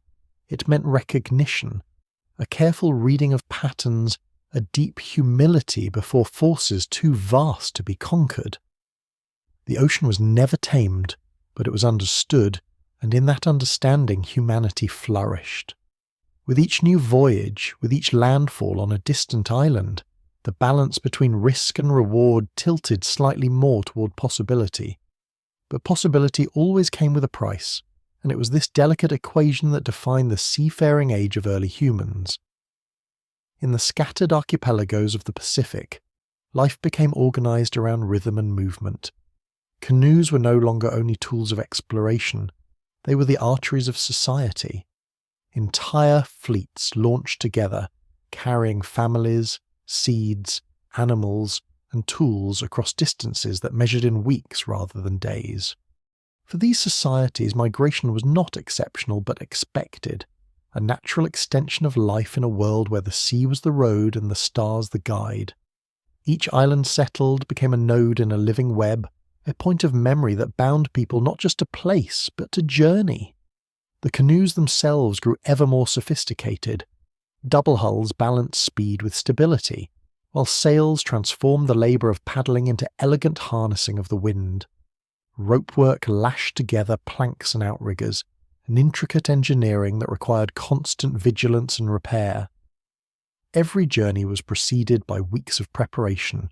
Trees felled, fibres twisted into cord, hulls polished with stone tools. The work was gruelling, but it was also celebratory, a communal act in which every hand contributed. The canoe, once launched, was not the property of any single person, but the embodiment of the community itself. Navigators, the stewards of these journeys, stood at the centre of this world. Their minds held maps invisible to anyone else, charts not of ink and parchment, but of memory and story. They carried knowledge of swells that changed with seasons, of stars whose rising shifted with time, of birds whose habits revealed the nearness of land. To speak to a navigator was to speak to living history, to hear the voice of countless generations distilled into one mind. Their chants, sung softly at night as the canoe drifted under a canopy of stars, were not only directions but affirmations that order existed even in the midst of apparent chaos. Still, every voyage demanded courage. The ocean offered no guarantees. A sudden squall could snap a mast, scatter a fleet, or drag a canoe hundreds of miles off course. Sharks patrolled beneath the hull, and storms raged above, their lightning splitting the night into fragments of terror. Hunger gnawed at crews when fishing failed, and thirst sharpened their tongues when fresh water ran dry. Every departure was a gamble, every return a triumph. And yet communities continued to sail, compelled by need, by curiosity, and by the relentless pull of the horizon. This compulsion reshaped not only geography but imagination. Myths of origin often tied a people not to a single island but to a voyage, a journey through storm and starlight that defined their identity.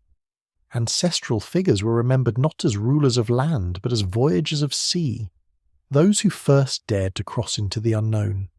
To belong was to inherit this courage, to see the horizon not as an ending but as a doorway. the very act of existing was understood as the result of movement, of leaving one shore to reach another. With movement came exchange. Trade routes carried not only goods but ideas. Pottery styles shifted as communities adopted new designs from neighbours. Tools improved as techniques spread across seas. Words borrowed from distant tongues found their way into new languages, proof of contact carried in the very act of speaking. Across thousands of miles of water, a shared culture began to form, one that celebrated both diversity and unity. The sea, which seemed to separate, in truth connected, weaving people into a single oceanic tapestry. But the ocean was also an unforgiving teacher. Islands that flourished for centuries sometimes collapsed when balance was lost.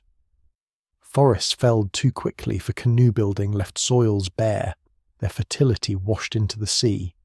Overfishing reduced once abundant shoals to scarcity, forcing communities to adapt or abandon their homes. Archaeological records bear witness to these struggles. Abandoned villages, charcoal layers marking massive fires, bones of species hunted into extinction. The ocean gave generously, but it demanded respect, and those who forgot its lessons paid dearly. Yet even in collapse, humans showed resilience. When islands could no longer support them, voyagers set out once more, seeking new lands where balance might be restored. Survival demanded not clinging to the familiar, but trusting the sea to lead them onward. This was not despair, but transformation. Where land-bound societies might have crumbled under scarcity, seafaring cultures reinvented themselves by moving forward, by weaving new chapters into their unfolding story. The psychological landscape of such a life was profound. To live always with the ocean's presence was to live with a dual awareness, that life was fragile and yet that courage could overcome fragility. Children grew up with lullabies that spoke of voyages, of stars rising from the sea, of ancestors who whispered guidance in the wind. They learned from an early age that fear was not something to erase, but something to transform into vigilance. Awe became a daily condition, wonder a constant companion. The sea demanded no less. Picture a moment at sea, dawn breaking after a night of storms. The canoe is battered, sails torn, but it still floats. The crew is weary, eyes hollow from sleeplessness, but their navigator raises his hand, pointing to a star just visible in the pale light. There, he says, and the canoe shifts its course. Slowly the horizon brightens, and by midday the green outline of the land emerges. Relief surges through the crew, song rises once more, and exhaustion is replaced by joy. In such moments, the ocean revealed itself not only as a test, but as a giver of grace, rewarding endurance with salvation. This interplay of endurance and reward shaped entire cultures. Festivals celebrated not only harvests of land, but returns from voyages. Songs remembered not just victories, but the danger survived. Identity was not rooted only in soil, but in movement, in the continual act of departing and returning, of leaving behind and discovering anew. To be human in this world was to be a voyager, even if one never left shore, for every community owed its existence to those who once trusted the sea. And still, the horizon beckoned. For even as routes were established and islands settled, questions remained unanswered. How vast was the ocean? Did it circle endlessly, or did it meet other lands beyond imagining? Were there peoples across its farthest reaches, living under different stars, telling different stories? These questions, unanswerable yet irresistible, fueled the next generations of voyagers. The ocean's greatest gift was not only survival or connection, but the unquenchable desire to find out what lay beyond. So the cycle continued. Canoes built, supplies gathered, chants sung, sails raised. The sea shimmered with both menace and promise, its waves carrying whispers of unseen lands. And once again, humans stepped forward, driven by the same force that had led their ancestors to pry open shellfish on ancient shores, the conviction that beyond the horizon waited both danger and destiny, and that to live fully was to embrace them both. The ocean, for all its immensity, was not a barrier to human connection, but the very medium through which connection became possible. By the time voyagers reached the farthest stretches of the Pacific, the sea was as much a cultural inheritance as land itself. It was sung into existence in chants, carved into memory by stories, and etched into the daily lives of those who depended on its rhythms. For these societies, to live was to voyage was to remember, and to remember was to honour both ancestors and the waters that had carried them. At the heart of this inheritance stood the navigators, whose role was unlike any other. They were not only the pilots of canoes, but the keepers of knowledge that was both scientific and sacred. Their training began in childhood, often in silence, watching the stars rise and set, learning the names and pathways of constellations. They memorized chants that encoded directions, sequences of waves and patterns of bird migrations. By adulthood, a master navigator held in his mind a living atlas, capable of guiding fleets across thousands of miles without instruments or written maps. The sea, to him, was never empty, but dense with signs, each star and swell a word in a vast conversation between humanity and nature. The tools they used were invisible, but no less precise. A swell hitting from the east while stars rose from the south told them their direction. The angle of birds returning to roost at dusk revealed the nearness of land. Even clouds offered meaning, the underside reflecting the turquoise of shallow reefs, or the haze of moisture marking distant islands. To outsiders, these might seem like fragments of coincidence, but to navigators, they formed a coherent system as reliable as any compass.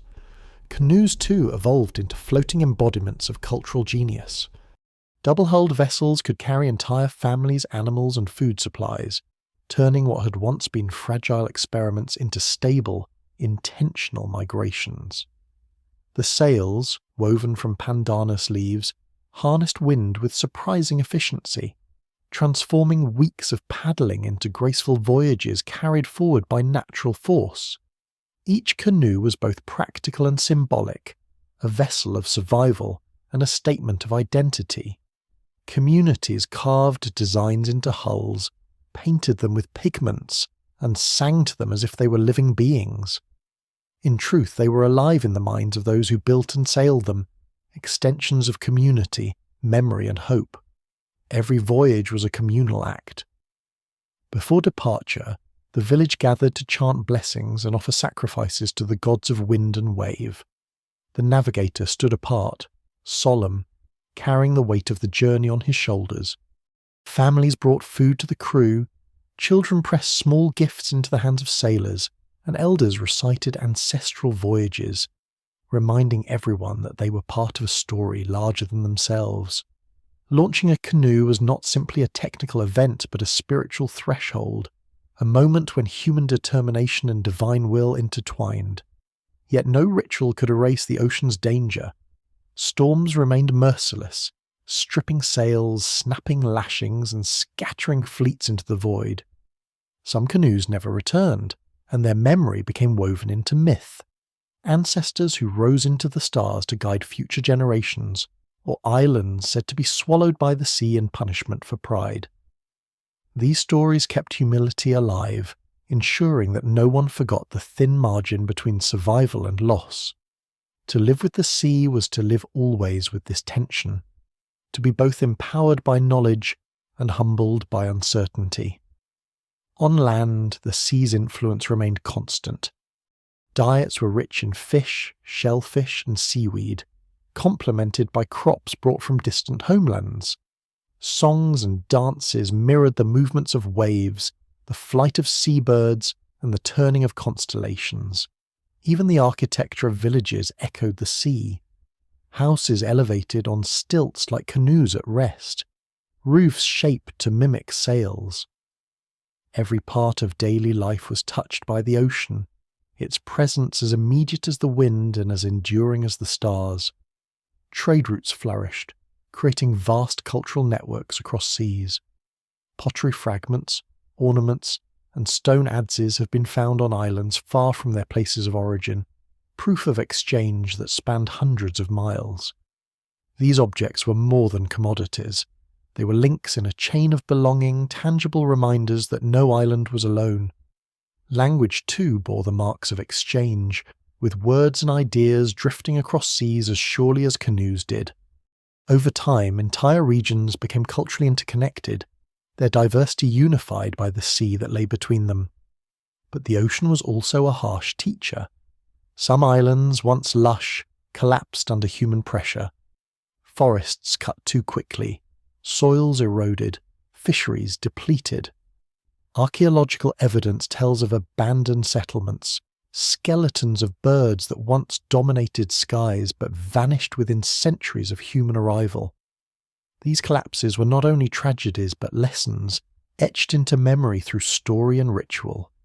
They reinforced the understanding that survival was not simply about daring but about balance, about honouring the limits of fragile ecosystems. The sea had given, but it demanded stewardship in return. Despite these collapses, resilience defined maritime cultures. When balance was lost, some communities adapted by altering their fishing practices, conserving forests, or imposing seasonal restrictions. Others launched new voyages, seeking fresh lands where survival could begin again. Migration was not a failure, but a renewal, a willingness to move forward rather than wither in place.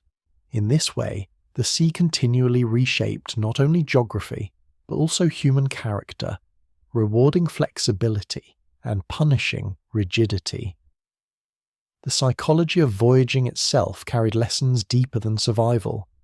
To endure weeks on open water demanded both physical strength and mental endurance. Crews faced monotony, hunger, and fear, but they also experienced a profound intimacy with the sea. At night, under a sky alive with stars, they felt themselves suspended between infinity above and infinity below. In such moments, they were no longer simply travellers, but participants in a cosmic dance, their canoes fragile yet luminous threads in the fabric of the universe. Imagine such a night, the canoe steady against the swell, sails taut with wind, the crew silent as the navigator murmurs chants to the stars. The ocean glimmers in moonlight, whales breach in the distance and seabirds circle above. The voyagers are small, but they are not alone.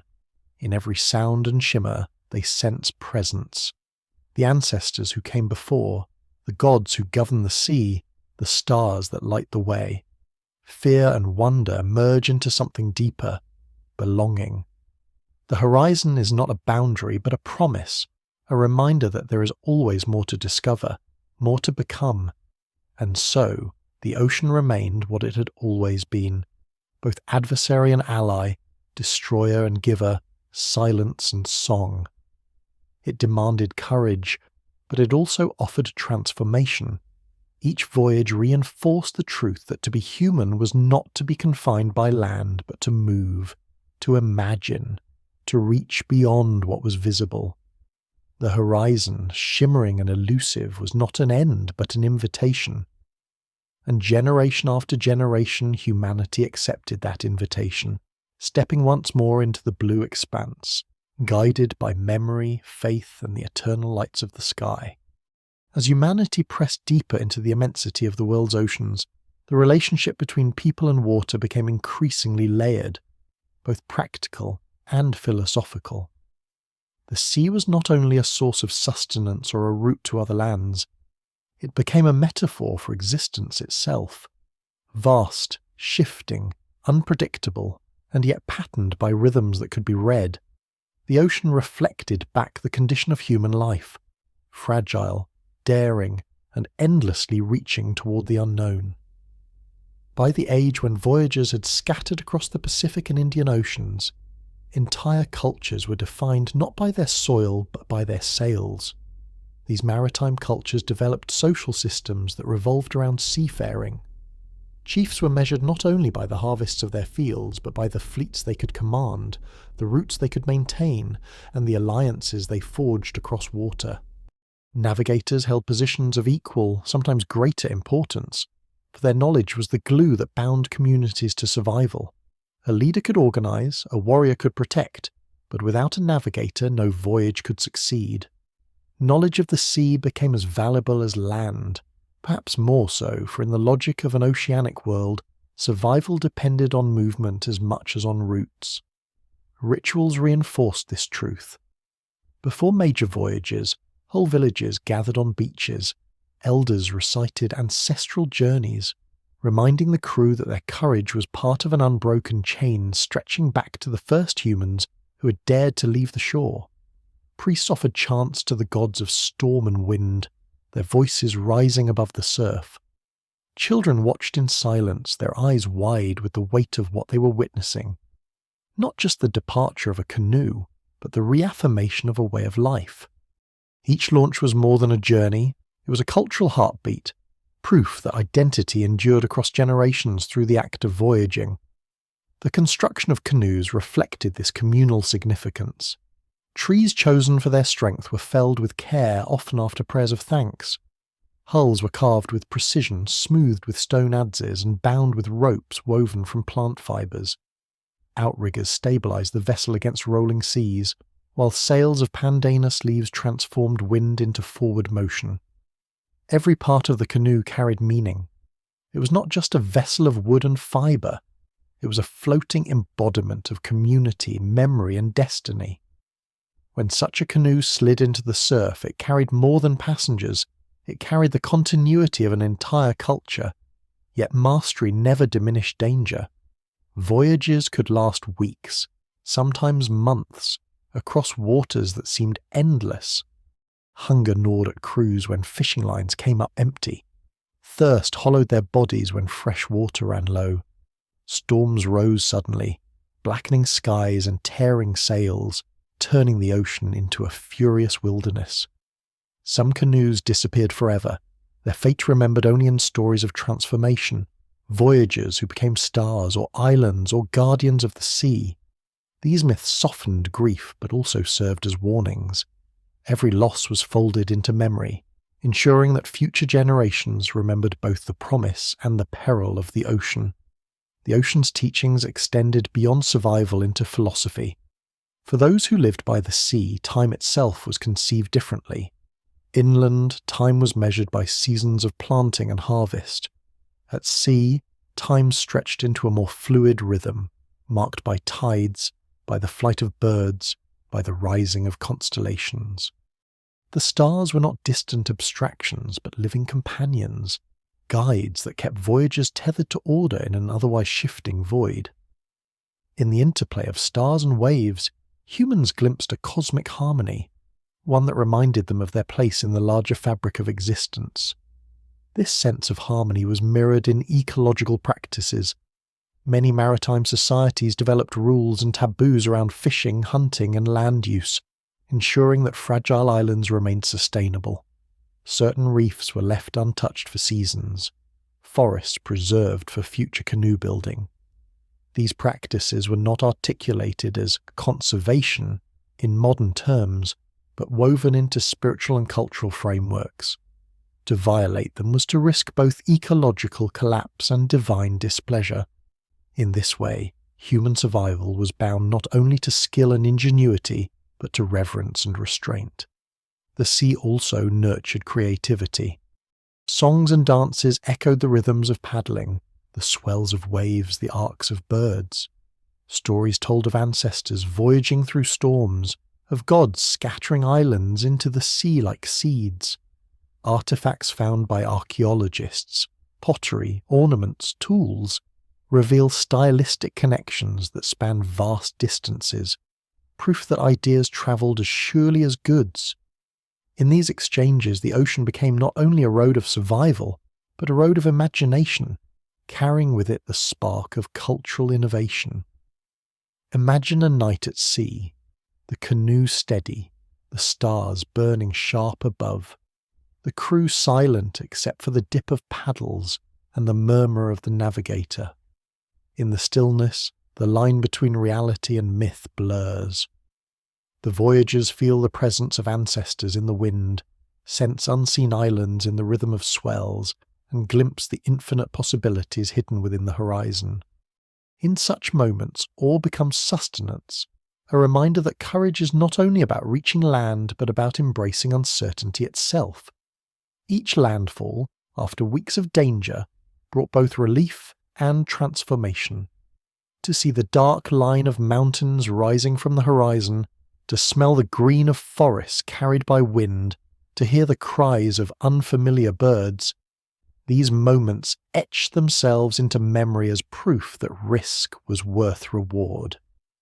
New islands meant new homes, new resources and new beginnings, but they also meant new responsibilities, to live in balance, to honour the land and sea, to remember that every gift came with a price. Over time, as routes grew longer and islands more distant, humans developed networks of exchange that rivaled those of continental civilizations. Pottery from one archipelago appeared thousands of miles away in another. Obsidian, shells and tools travelled along routes sustained not by empires, but by memory and kinship. The ocean was not ruled by kings or armies, but by navigators and communities whose power rested in cooperation and knowledge. This was a form of empire without borders, bound not by conquest but by voyaging. And still, horizons beckoned. For every island settled, another shimmered faintly beyond reach. The Pacific itself remained an unending challenge, a liquid expanse that tested imagination as much as endurance. Did the sea stretch on forever? Did it end in other lands, other peoples, other stories? Each generation inherited not only the answers of their ancestors, but the questions that remained unanswered. It was these questions, as much as hunger or necessity, that drove canoes back into the surf again and again. So the cycle endured, communities gathered, chants rose, sails unfurled. The sea shimmered with both threat and promise, its surface reflecting both the fragility and the brilliance of human daring. Each departure was both a risk and a renewal, an affirmation that life was not meant to cling to one shore but to reach always toward the horizon. And as the stars wheeled overhead, steady and eternal, humans once again entrusted themselves to the ocean's shifting embrace, daring to transform uncertainty into discovery. By the time humans had woven their lives deeply into the pulse of the sea, voyaging was no longer just a response to hunger or curiosity. It had become a way of life, a structure upon which entire societies balanced. The ocean was both the road and the law, shaping the rhythm of existence as surely as the stars defined the heavens. To live in these maritime cultures was to grow up with salt on the skin, with songs of navigation in the ears, and with an unshakable knowledge that survival was inseparable from the water stretching beyond the horizon. The vessels crafted during this age were marvels of ingenuity, blending utility with artistry in ways that astound even today. A canoe was not just a boat, it was a living extension of the community. The double-hulled canoe, lashed together with cords of plant fibre, offered unmatched stability for long journeys. Its twin bodies cut gracefully through waves, reducing the risk of capsizing, while its broad deck allowed entire families to travel together. Animals were brought aboard: pigs, chickens, dogs, ensuring continuity of life wherever the voyagers might land. Sails woven from pandanus leaves or other durable fibres harnessed the power of wind, transforming weeks of relentless paddling into voyages carried forward by invisible forces. These innovations reflected not only technical mastery but also cultural values: cooperation, foresight, and trust. Navigation itself had matured into a discipline both rigorous and sacred. A master navigator was revered not simply as a skilled sailor, but as a keeper of knowledge that touched the divine. From childhood, apprentices learned to watch the heavens. They memorized the rising and setting points of stars, turning the night sky into a vast compass. They studied the rhythm of swells, the shape of clouds, and the flight patterns of seabirds. They even tasted the sea, discerning subtle differences in salinity that hinted at nearby reefs or river outflows. Every fragment of information mattered, for on the open water there were no second chances. To make one mistake was to vanish into the void.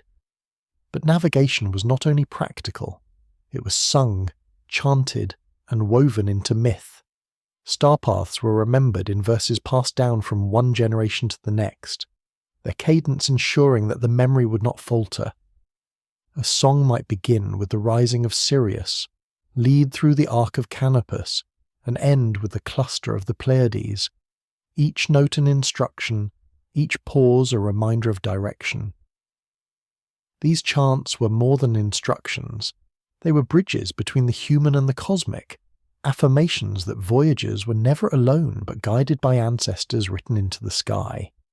Communities structured their lives around these voyages. Departure was not a private event but a communal ritual. Families gathered on beaches at dawn, the horizon glowing with light. Priests offered chants to appease the spirits of sea and sky, while elders recited the names of ancestors who had voyaged before. Children pressed gifts into the hands of sailors, tokens to carry into the unknown.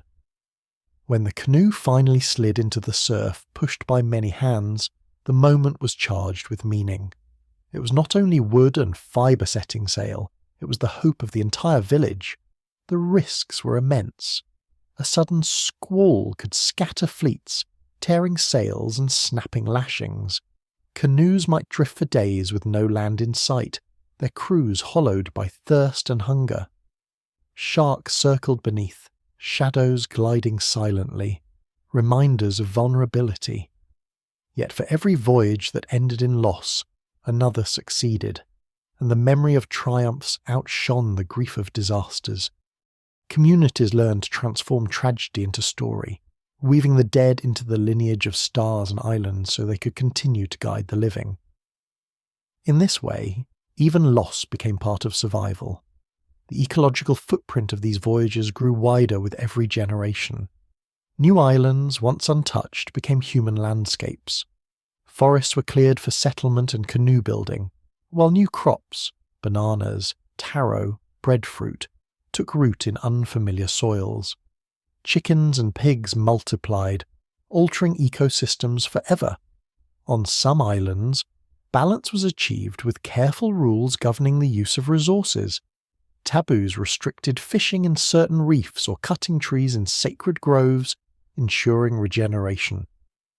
On others, the balance broke, forests vanished, soils eroded, and species disappeared. The ocean allowed humanity to spread, but it also amplified the consequences of imbalance. The lesson was clear. Survival on islands required both courage to venture and restraint to endure. Despite these challenges, seafaring forged resilience unmatched in human history. The very act of voyaging demanded adaptability. Crews endured monotony as well as terror, their days marked by the endless dip of paddles, their nights by the silence of stars. Fatigue tested bodies, uncertainty tested minds. But within this crucible, humans grew stronger. They developed not only physical endurance, but a psychological toughness, an ability to transform fear into focus. Awe became a tool as much as a feeling, reminding voyagers that their fragility was balanced by the magnificence of belonging to something larger than themselves. The sea also redefined what it meant to belong. Home was not fixed to a single island, but stretched across water, a network of kinship and memory. An island was never just land. It was a node in a constellation of places bound together by roots and stories. To be of one community was to inherit voyages reaching far beyond one's birthplace, to feel connected to unseen lands by threads of story and trade. In this way, identity became fluid, tied not only to soil but to the shifting expanses of the ocean. Trade blossomed from these connections. Obsidian, shells, ornaments and tools moved across hundreds of miles, each object carrying not only value but story. A bracelet made from a distant shell was not merely decoration but proof of connection, a token of trust across waters. Through such exchanges, cultures influenced one another, adopting new styles, technologies, and even words. The ocean was not emptiness. It was a fabric woven of exchanges, a living network as intricate as any continental trade route. And always, the horizon beckoned. No matter how many islands were settled, another shimmered in the distance, veiled by mist or hidden beyond the curve of the earth. Each new landfall brought relief, but also new questions. Was this the last? Or did the sea stretch on without end, circling the world in infinity? Such questions haunted and inspired. They were not answered with certainty, but with voyages, each departure an act of both curiosity and courage. Picture a scene at dusk, a canoe anchored offshore, its crew resting after weeks of hardship. The sky blazes with stars mirrored in the rippling sea. The navigator sits awake, eyes fixed on constellations, murmuring chants into the wind. Around him, the crew sleeps, trusting that his memory holds the path home. In that moment, the line between human and cosmos dissolves. The sea is no longer a threat but a companion, the stars no longer distant but intimate guides. Humanity, fragile and small, becomes luminous through the act of daring to belong to such immensity. And so, the cycle endured. Canoes were built, sails unfurled, and chants carried across waves. The sea remained dangerous, yes, but it was also generous, offering passage to those who respected its rhythms. Each voyage affirmed a truth written not in stone but in salt and starlight, that no horizon was final, and no ocean too vast for human imagination. And with each dawn, when the surf hissed against beaches and the wind carried whispers of unseen lands, new generations prepared once again to surrender themselves to the mystery of the sea. By the time humanity had carried its sails into nearly every corner of the great oceans, the relationship with the sea had deepened into something inseparable from identity. The ocean was no longer just a pathway of discovery. It had become a mirror of thought, a way to understand the world and humanity's place within it. The act of voyaging was not only survival or expansion, it was philosophy in motion. To navigate the sea was to navigate existence, to accept uncertainty as a companion, and wonder as a guide. The great double-hulled canoes stood as monuments of this worldview. They were technological marvels crafted without metal, guided without compasses, yet capable of crossing thousands of miles of ocean. Their design reflected not only practical engineering but an intimate knowledge of balance between wind and sail, between crew and navigator, between human daring and the unpredictability of the sea. On their decks, families, animals, crops, and memory itself travelled together, a living archive of human resilience. To watch such a canoe glide across swells was to see more than a vessel. It was to witness a community carried forward by belief as much as by wood and fibre. Navigators held the centre of this world. Their chants, whispered at night under fields of stars, were repositories of both science and spirit. Every line recalled a constellation's rising. Every verse carried the rhythm of waves. Every pause marked the turning of the seasons. These chants were not merely mnemonic devices. They were acts of faith, affirming that the world was ordered, that chaos could be read if one learned its patterns. When clouds obscured the heavens, the navigator turned to the sea itself, feeling the pulse of swells, interpreting their direction as if reading a script. In their minds, the ocean was not void, but densely written with signs, a cosmos translated into rhythm and memory. Yet danger remained constant, sharpening the edge of every journey. Storms arrived with sudden violence, tearing sails and scattering fleets across leagues of water. Hunger stalked crews when fishing failed, and thirst clawed at their throats when fresh water supplies dwindled. The ocean never forgot to remind its travellers of their fragility. Still, each generation returned to it, not in defiance, but in partnership. The sea demanded humility, and in offering it, humans gained survival as meaning. The ecological consequences of this expansion shaped the future of both land and water. With every settlement, humans carried their companions, dogs, pigs, chickens, and their crops, taro, yams, breadfruit, bananas. Islands once silent with bird calls grew quiet as species vanished, while new life took root in soils where it had never grown before. In some places, balance endured through careful rules and taboos. Sacred groves were protected, fishing grounds rested in cycles, and forests preserved for canoe timber. In others, the balance faltered, and collapse followed. Archaeology tells the story of both triumph and ruin, of societies that flourished for centuries on fragile islands, and of others that vanished, leaving behind only broken tools and charred earth. But perhaps the most profound transformation was not ecological, but psychological. To be born into these maritime cultures was to inherit an oceanic mind, one that saw the world not in boundaries but in connections. Land was not isolated, it was part of a web bound by water. Identity was not fixed to soil but stretched across roots, kinship, and memory. Home was not only the island beneath one's feet, but the unseen islands remembered in chant and story, tied to one another by currents and stars. In this way, the sea reshaped humanity's sense of self, making it as fluid and expansive as the waters they crossed. The role of ritual in sustaining this worldview cannot be overstated. Every launch was preceded by ceremony, every return by celebration. Priests offered sacrifices to the spirits of wind and tide, while elders recited ancestral voyages to remind the crew of their lineage. The canoe itself was treated as alive, spoken to, sung to, cared for as one would care for kin. In times of danger, songs rose to steady the crew, their rhythm aligning human effort with the heartbeat of waves.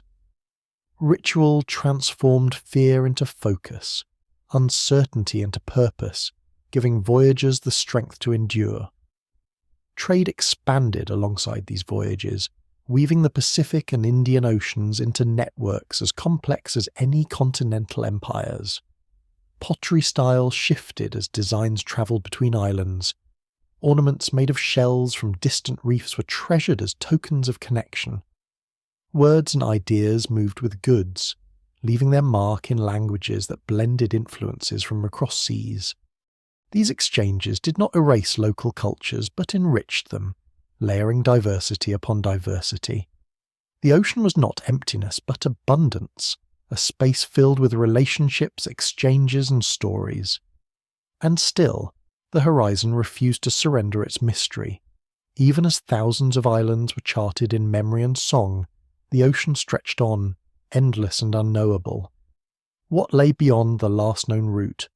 Were there other peoples across the waters, other lands with their own stars, myths, and chants? These questions lingered like salt in the air, urging each new generation to push beyond what was familiar. Curiosity was no less a force than hunger. It drove canoes into emptiness as surely as necessity did. Imagine one such voyage. The canoe rocking gently under a dome of stars, the crew exhausted yet watchful, the navigator humming chants into the wind. Weeks have passed since landfall and food supplies run thin. Morale wavers, yet suddenly seabirds appear at dawn, their wings catching the light. The navigator smiles, pointing to the horizon, where faint clouds glow with green, reflecting the forest of an unseen island. Relief erupts across the canoe, exhaustion dissolving into song. In that moment, the ocean reveals itself once more as both trial and gift, a reminder that patience and courage turn despair into discovery. The legacy of these voyages was not confined to islands or artifacts. It was etched into human imagination. To cross the sea in fragile vessels, guided only by memory and faith, was to learn that the unknown was not to be feared, but embraced. It taught that risk was not the enemy of survival, but its condition. That fragility could coexist with magnificence. These lessons would echo far beyond the Pacific, shaping the spirit of exploration that one day would carry humanity not only across oceans, but eventually into space itself.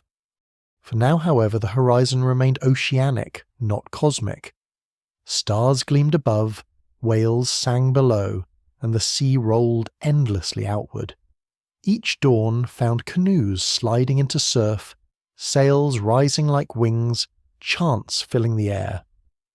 The question repeated itself as it had for millennia: what lay beyond the horizon? And each generation, without hesitation, answered by setting out once more, surrendering themselves to the blue immensity that had already carried them so far. By the time the great oceanic network stretched across thousands of miles, humanity had become not merely a species of land and soil, but a people of wind and wave.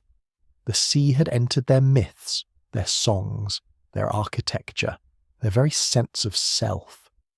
It was no longer possible to separate the daily rhythm of life from the pulse of the tides or the movements of the stars. To be human in these maritime worlds was to be inseparable from the water that both threatened and sustained them. The great canoes, double-hulled and bound by cords of plant fibre, had become more than vehicles of survival. They were stages on which entire lives unfolded. Births occurred on decks. Children grew up with the smell of salt in their hair. Elders told stories under sails that snapped and filled with wind. Families carried pigs and chickens, bundles of taro and breadfruit, tools for fishing and carving. The canoe was a floating village, a living archive that bound community together in wood, rope, and song. Even when land was out of sight for weeks, the voyagers never felt alone. Their canoe was a fragment of home carried into the void, a reminder that they belonged not only to one island but to the sea itself. Navigators stood at the centre of this oceanic cosmos. To them, the stars were both scripture and compass, the sea a book written in waves. They spoke of swells as if they were voices, of constellations as if they were ancestors, of seabirds as if they were messengers. Their minds held immense constellations of memory, routes stretching across hundreds of miles, each one remembered in chants that blended direction with myth. A navigator might chant of a star's rising, a swell's rhythm, and a bird's flight, all in the same breath, weaving science and spirit into a seamless whole. In their eyes, voyaging was not just travel but ritual, an act of communion between human courage and cosmic order. Danger, however, never receded. The ocean did not forgive complacency. Sudden storms rose like walls of living water, tossing canoes like leaves. Lightning split the horizon into jagged flashes, thunder roared, and wind tore at sails until they snapped like dry branches. Hunger crept in when fishing lines failed. Thirst gnawed when fresh water grew scarce, and fear pressed heavily when clouds erased the stars. For those adrift, survival was not guaranteed by technology alone, but by trust.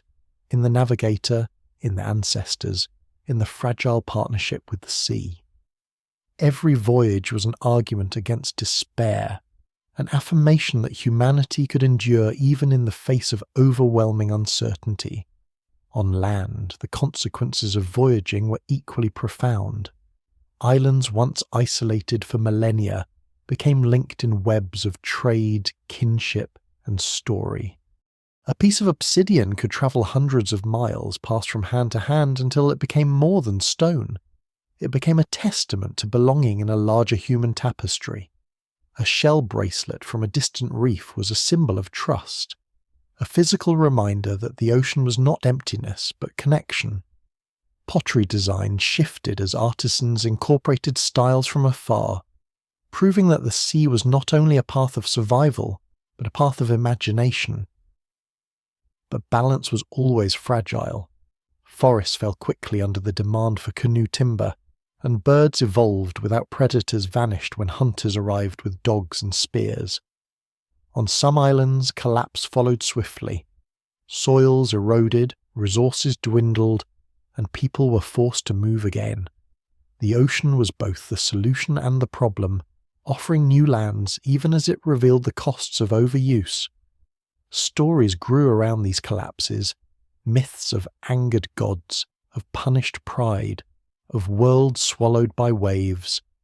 Yet beneath the myth lay memory, a reminder to future generations that survival demanded respect as much as daring. Ritual reinforced this respect. Voyagers prayed before departure, offered food and song to the sea, and treated their canoes as living beings. In times of peril, chants rose into the wind, rhythm aligning human effort with cosmic order.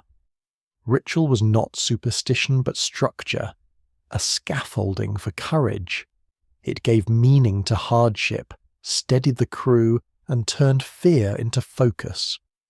Through ritual, voyaging became more than movement. It became a sacred dialogue between humans and the forces that govern their world. Psychologically, the sea reshaped humanity in ways no land could. Life on an island taught fragility. Life on the sea taught resilience. The horizon was no longer an edge but a promise. The stars no longer distant but intimate guides. Children learned from their first days that belonging was fluid, that identity was not bound to a single patch of soil but stretched across waves and roots. To be born into this world was to inherit not only land but motion, not only ancestry but voyaging. The ocean became a teacher of paradox, reminding humans that survival required both daring and restraint, both courage and humility. Imagine a twilight departure, the sky glowing orange, the village gathered on shore, the canoe ready in the surf. Families sing blessings, priests murmur chants, and children clutch the hands of parents about to step into the unknown. The canoe pushes forward, paddles cutting into waves, sails unfurling to catch the night wind. The village watches until the canoe becomes a silhouette, then a speck, then nothing. But in the minds of those left behind, the voyagers are not gone. They are part of the larger story, part of the unbroken chain of courage that defines their people. Every return reinforced this chain. A canoe appearing on the horizon after weeks away was met with song and firelight. Survivors staggered ashore carrying goods, stories, and proof that the sea could be crossed again and again. Children gathered close to hear tales of storms, whales, and distant lands, their imaginations lit by the possibility that they too might one day follow the stars. In this way, voyaging became not just survival but destiny, a gift carried forward from one generation to the next. The horizon never ceased to beckon. For every island settled, another shimmered faintly beyond reach, calling to the restless spirit of humanity. The ocean remained a paradox, terrifying and generous, indifferent and intimate. Each voyage was both a test and a revelation, reminding humans that fragility could coexist with magnificence. And so, as long as there were stars in the sky and wind in the sails, canoes continued to slide into surf, carrying their fragile cargo of hope into the vast and shifting unknown. By the time seafaring societies had spread their networks across immense stretches of ocean, voyaging was no longer only an act of survival. It had become a way of seeing the universe. The sea was both stage and scripture, its movements teaching lessons about resilience, humility, and imagination. Each canoe that vanished into the horizon was more than a vessel of wood and sail. It was a question asked to the unknown, a challenge offered to the infinite.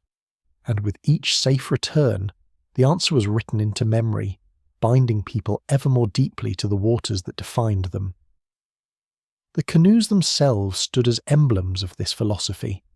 They were practical machines, yes, built from carefully chosen trees, bound with ropes of twisted fibres, balanced by outriggers or double hulls. But they were also sacred, treated as living beings infused with spirit.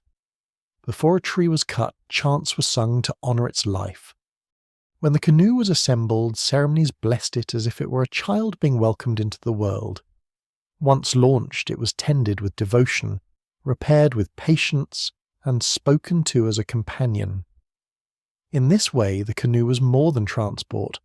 It was kin, a partner in the eternal dialogue between humans and sea. Navigators carried the heaviest burden of this dialogue. Their minds were vast landscapes of memory, star paths mapped with precision, swells interpreted with subtlety, bird flights read like living compasses. They endured rigorous apprenticeships, years of listening and observing until the sea itself seemed to speak to them. But their role was not only technical. A navigator embodied faith, the belief that even in the emptiness of the ocean, order could be discerned, direction could be trusted. When crews faltered, hungry or afraid, it was the navigator's voice, calm, steady, chanting directions that steadied them. In his confidence, the entire canoe found courage. Yet the sea never ceased to test that courage. Storms struck without mercy, scattering fleets and erasing routes with violent indifference. Sometimes voyagers washed ashore on unknown islands, disoriented but alive, forced to build new lives among landscapes they had never imagined. Sometimes they vanished entirely, remembered only in stories of ancestors who rose into the stars, their spirits glowing as guides for the living. These losses carved humility into the heart of every maritime culture. No matter how advanced the canoes, no matter how skilled the navigators, the ocean remained vast and untamable. To sail was always to risk, to live with fragility as a constant companion. On land, the fruits of these voyages reshaped worlds. Islands that had never known humans became cradles of new societies. Forests were cleared for gardens, rivers harnessed for irrigation, reefs fished with spears and nets. Crops carried from afar, taro, yam, breadfruit, took root and flourished, blending into local ecologies. Animals brought aboard canoes multiplied and altered the balance of ecosystems. In some places, harmony endured, safeguarded by taboos and rules that preserved balance. In others, collapse came swiftly, the land stripped bare, the birds silenced, the soil eroded until nothing could be sustained. The ocean was both giver and judge, rewarding careful stewardship and punishing excess. Trade and exchange reinforced the fabric of this oceanic world. Pottery shards, ornaments of shell, and blades of volcanic glass moved across vast distances, carried from hand to hand until they became tokens of belonging in a network far larger than any one community. Language itself bore the imprint of voyaging, words and phrases flowing across archipelagos, blending into dialects that carried echoes of distant lands. Through these exchanges, humans proved that the sea was not a boundary but a bridge, weaving diverse peoples into a single tapestry of shared survival and imagination. The psychology of voyaging shaped identities in ways land could never have. To be of the sea was to embrace uncertainty not as an enemy but as a teacher. Children grew up with lullabies that carried navigational knowledge, with stories that praised ancestors who dared to leave shore. They learned from their first steps that fear could be transformed into vigilance, that awe could be turned into resilience. To belong was not to cling to a single island, but to inherit a legacy of motion, to understand that home was as much about roots and stars as about soil. Imagine a night at sea, the crew silent, the canoe steady, the navigator murmuring chants while stars wheel overhead. Weeks have passed since landfall, and food supplies run thin. Then, at dawn, seabirds appear, their wings catching the first light. A faint green line emerges on the horizon. The crew erupts into song, relief flooding their weary bodies. In that moment, the ocean reveals itself once again as paradox, merciless and generous, vast and intimate.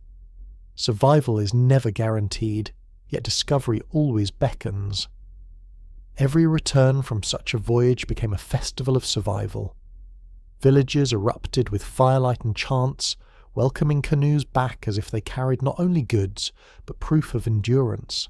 Stories of storms, whales, and distant islands were shared with awe, planting seeds of imagination in the minds of children who would one day sail themselves. In this cycle, voyaging became more than necessity. It became destiny, a way of ensuring that identity was carried forward as surely as canoes carried crops and animals. But the horizon never ceased to whisper, Even as networks expanded and routes became well-trodden, the sea remained infinite in its invitation. What lay beyond the last known island? Did the ocean circle endlessly, or did it meet other lands, other peoples, other stars? These questions were not burdens but gifts, fueling the restless energy that had always defined humanity. Curiosity was as essential as food, as sustaining as water.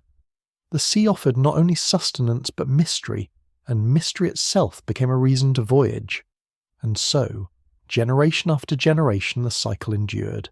Canoes were built, sails unfurled, chants rose into the night sky. Families wept at farewells, rejoiced at returns, and honoured those who never came back. The ocean remained the same, dangerous, beautiful, indifferent, yet humanity grew ever more bound to it, ever more defined by its vast and shifting embrace. To voyage was to live, and to live was to voyage. The line between the two dissolved, leaving only the truth that as long as there were stars to follow and horizons to chase, humanity would never stop answering the call of the sea. By the time seafaring cultures reached their zenith, the ocean was no longer simply a passage of necessity, but a vast mirror of imagination. It reflected back the ingenuity of those who dared to cross it, and it also magnified their limits. To live upon the sea was to accept paradox, to be both fragile and resilient, both powerless before storms and powerful in the mastery of stars. Each voyage into the deep became not only a test of skill, but a meditation on what it meant to be human. The canoes carried this meditation in their very forms, double-hulled, lashed with ropework so intricate it seemed almost organic. These vessels were more than technology, they were philosophy and wood. Their builders shaped them with patience, speaking prayers before felling a tree, singing as planks were smoothed, and weaving cordage with reverence. To construct a canoe was to engage in dialogue with nature. The strength of trees, the flexibility of vines, the resilience of fibre. When it finally slid into the surf, it was alive in the minds of the people, a creature of balance and destiny. Without it, the ocean remained impassable. With it, the horizon was suddenly within reach. Navigators were the interpreters of this horizon. Their knowledge was immense, yet carried in silence, their maps stored not on bark or parchment, but in memory and chant.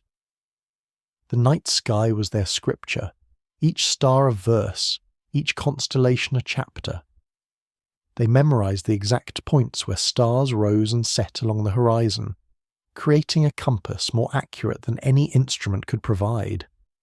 During the day, they turned to swells, noting how currents shifted beneath their canoe.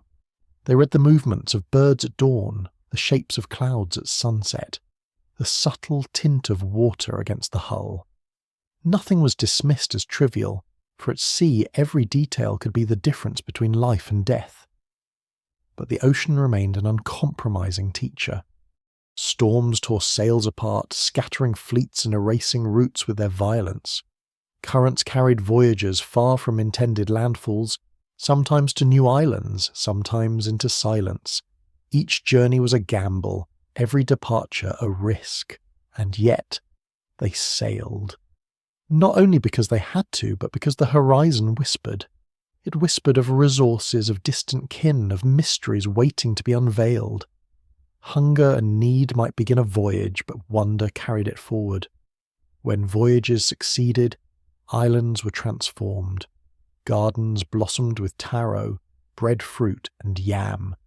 Forests echoed with the calls of pigs and chickens brought across the sea. Human songs mingled with bird calls until both defined the soundscape of new worlds. In these places, memory was planted alongside crops. Communities recited chants of arrival, embedding their history into the soil itself. Every reef, every bay, every grove of trees became storied ground tied to ancestors who had crossed the sea to find it. Geography became genealogy, an identity stretched outward across the water like the roots of a sprawling tree. Trade grew as naturally as tides. Shell ornaments from one island appeared in another hundreds of miles away. Stone tools made from volcanic rock travelled across seas, passed from hand to hand until they became more than objects. They became threads of belonging. Pottery designs shifted, words blended, and entire cultural patterns emerged that spoke not of isolation, but of connection. The sea, once thought to divide, had been transformed into a great web binding human lives together. And yet the fragility of this balance was constant. Overharvesting, deforestation, and hunting led to collapses that scarred memory. Birds vanished, forests failed to regrow, fisheries emptied. Some islands thrived by developing strict taboos, binding spiritual reverence to ecological necessity. Others fell silent, their ruins reminders of what happened when balance was broken. These stories became warnings woven into myth, cautionary tales to remind future voyagers that the sea gave abundantly but punished greed with equal force. Psychologically, the sea shaped a distinct worldview. It taught endurance, for days at sea could stretch endlessly, marked only by the dip of paddles and the roll of swells. It taught awe, for nights beneath the stars revealed infinity in every direction. And it taught humility, for survival depended not on dominance but on partnership, with the canoe, with the navigator, with the sea itself. To grow up in such a world was to inherit a philosophy of motion, a belief that life was not about clinging to one place, but about navigating the endless interplay between known and unknown. Ritual reinforced this philosophy. Before departure, priests offered chants and food to the sea, asking for protection. During voyages, songs bound crews together, turning fatigue into rhythm, fear into focus.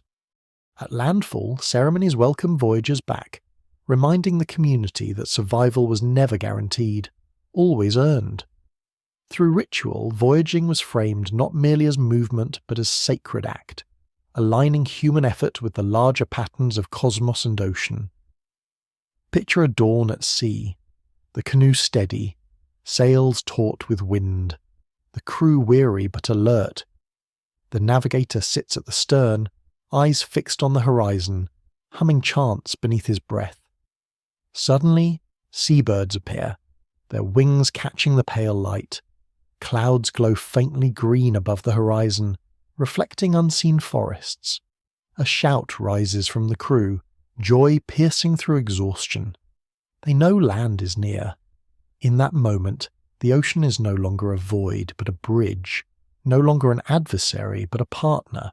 It has tested them, nearly broken them, but it has also revealed its generosity.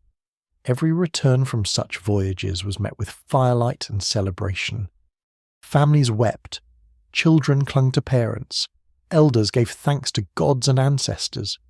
Stories flowed, of storms survived, of whales breaching alongside canoes, of distant islands rich with food and promise.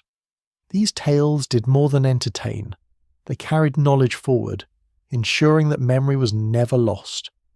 In the retelling, each child became a voyager in spirit, ready to one day follow the horizon themselves, and still, the horizon beckoned. For every island settled, another shimmered just beyond sight, veiled in mist or hidden by distance. The sea never ceased to ask its question, what lies beyond? And humans, bound by curiosity as much as necessity, never ceased to answer. With every new canoe built, every sail woven, every chant recited to the stars, humanity renewed its covenant with the ocean. It was a covenant not of conquest, but of partnership, fragile yet enduring, written in salt, wood, and memory.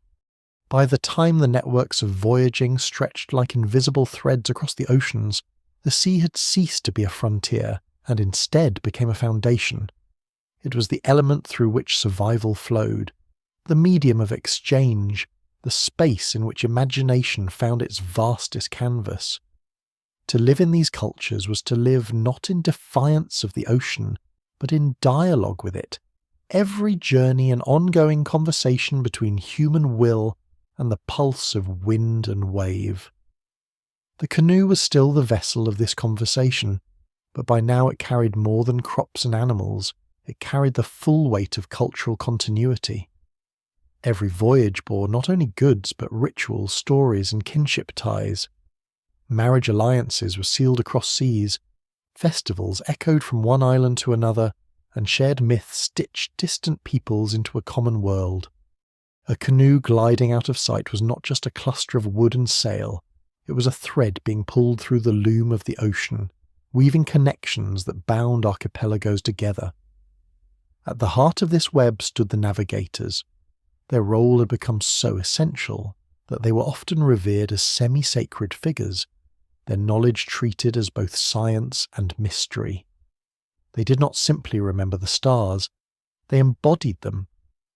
A navigator chanting directions beneath the night sky was not only guiding his crew, but reenacting the cosmic order, affirming that humanity and the universe were bound in harmony. His chants aligned the canoe with the stars, his calm voice transforming fear into focus. Without him, the sea was chaos. With him, it was patterned and purposeful. But even with their knowledge, loss was inevitable. The ocean remained a merciless teacher. Some voyages ended in silence, canoes scattered by storms or swallowed by reefs. Yet even these tragedies became part of the larger tapestry. Myths grew around them, transforming loss into meaning. A canoe lost might be said to have sailed into the sky, its crew reborn as stars to guide the living. A storm might be remembered as the anger of a god, punishing arrogance and reminding the people of their fragility. In this way, grief was never only grief, it was instruction, ensuring that each generation carried humility alongside courage. Life on islands reflected this balance. Gardens flourished, carefully tended to maintain soil fertility. Forests were cut for canoes but regrown under strict rules. Fishing grounds were managed through taboos, ensuring that reefs could recover. Survival required restraint as much as ingenuity. The sea allowed expansion, but it also amplified mistakes. When balance was lost, when forests were stripped too quickly, when birds were hunted into extinction, the results were devastating. Yet even collapse was not final. It was followed by adaptation, by migration, by the endless search for new balance on new shores. Trade transformed these islands into nodes of a great maritime world. Shells, ornaments, pottery, and stone tools passed across hundreds of miles, each carrying with it the fingerprints of another people. A necklace carved from bone might bear designs inspired by distant cousins across the sea, proof that ideas travelled as surely as goods. Even language was fluid, borrowing and blending until words themselves became artifacts of voyaging. The ocean was not emptiness. It was full of pathways, each one alive with exchange. The psychological world of voyagers deepened with every generation. To live in a canoe for weeks, surrounded only by sky and water, demanded a mind shaped by endurance. Time at sea dissolved into cycles not measured by hours, but by stars, by tides, by hunger and hope. Fatigue gnawed at muscles, fear pressed into hearts. But alongside these came awe. To stand on a deck beneath the Milky Way, its stars reflected in the black mirror of the ocean, was to glimpse infinity from both above and below. The sea taught not only survival, but perspective, revealing to voyagers how small, and yet how magnificent they were within the cosmos. Rituals were the scaffolding of this perspective. Departure was marked with chants and sacrifices. Voyages were sustained by songs. Returns were greeted with festivals. These rituals gave structure to uncertainty, transforming it into purpose. When a crew sang together in the dark, their voices merging with the rhythm of waves, they were not merely passing time. They were weaving themselves into the fabric of meaning, aligning their fragile canoe with forces larger than themselves. Picture one such scene. A canoe adrift after days of storm, its sails torn, its crew exhausted. The navigator sits silently, his eyes closed, his lips murmuring chants. Around him, the crew waits, holding their fear in check. Then, slowly, the stars reappear, breaking through the clouds.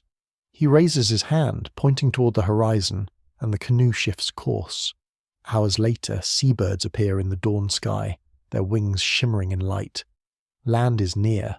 The crew erupts in song, tears of relief mingling with salt spray. In that moment, survival feels not like chance, but like destiny, as if the universe itself had carried them home. Such moments became the essence of these cultures. They proved again and again that fragility was not weakness, but possibility, that to be human was to risk, and to risk was to discover. Each voyage was both a gamble and a gift, teaching that the unknown could be met not only with fear, but with wonder. The sea demanded courage, but it also rewarded it with revelation. And so, the horizon remained irresistible. For even as routes became familiar and islands filled with gardens and villages, the ocean stretched on, endless in its promise. What lay beyond the last known land? Were there other peoples, other worlds, other stars? These questions were not obstacles but fuel, pushing humanity ever onward. Each generation looked to the horizon not as an end, but as an invitation. Thus the cycle endured. Canoes built, chants recited, sails unfurled. Families gave blessings, children pressed gifts into the hands of voyagers, elders recited stories of ancestors who had braved the same uncertainties.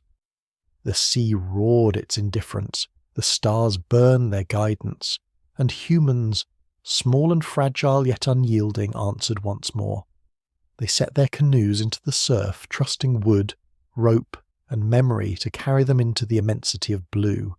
For as long as horizons shimmered, the story of humanity in the sea would remain unfinished, forever written in the rhythm of wave and wind.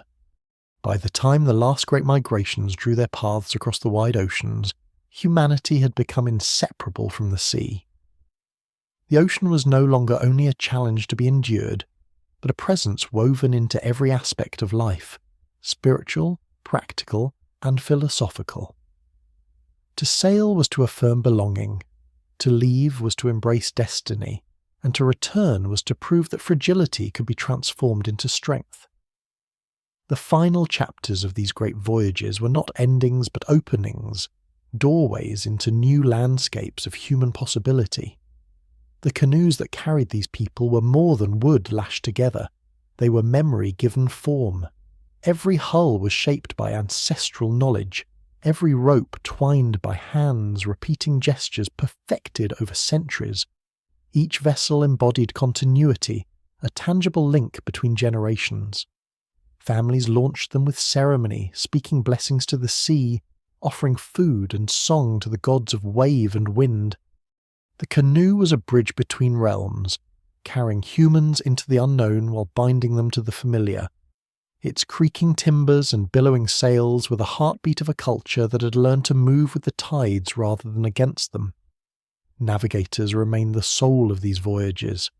Their knowledge was more than skill, it was identity. In the quiet of night, they sang the rising of constellations, marking directions not with ink but with breath. The ocean was never empty for them, it was crowded with meaning. They could sense shifts in swells that spoke of distant islands, read bird flights like living maps, and taste changes in salt that hinted at unseen rivers. Their chants were both compass and prayer, guiding not only the canoe but the spirit of the crew. To follow a navigator was to step into a lineage of trust, a belief that order could be found even in the immensity of water and sky. Yet the ocean never allowed complacency. Even at this height of mastery, storms struck without mercy. Waves rose like mountains, winds tore sails apart, and lightning split the sky into fragments of brilliance and terror. Crews faced hunger when fishing failed, thirst when water stores grew brackish, despair when clouds hid the stars for nights on end. Each journey carried the possibility of never returning, and still the voyages continued, not because they were easy, but because they were necessary, because the human spirit had grown restless in the presence of horizons left unexplored. The rewards were transformative. New islands offered fresh soil, forests and reefs alive with abundance. They became homes, gardens, and sanctuaries, each settlement a new chapter in humanity's story. Crops thrived, animals multiplied, and children were born into worlds their ancestors could scarcely have imagined. In every new landfall, people embedded their memory into place, naming mountains, blessing rivers, marking reefs with story. Geography became autobiography, each island both a destination and a reminder of the courage it had taken to reach it. But with settlement came responsibility. The lessons of collapse were remembered, forests left uncut to grow again, fishing grounds allowed to rest, sacred groves preserved. Where these practices endured, societies flourished for centuries. Where they faltered, silence followed. Myths arose to explain these silences, tales of gods punishing greed, of islands swallowed by waves, of birds disappearing into the sky in protest. Beneath the myth lay the memory of fragility, a reminder that survival was never given, but always earned through balance. Trade amplified these connections, transforming oceans into highways of exchange.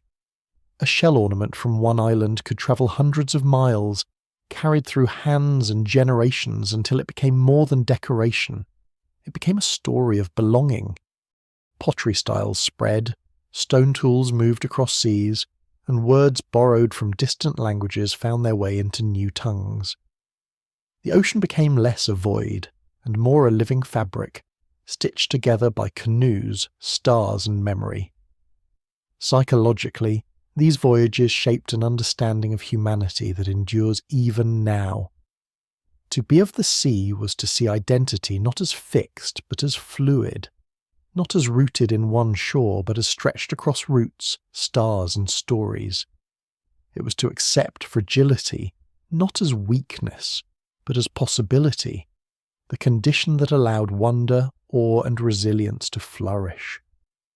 Children grew up with this worldview, their lullabies filled with navigational chants, their games echoing the rhythms of paddling, their imaginations alive with tales of ancestors who dared the sea.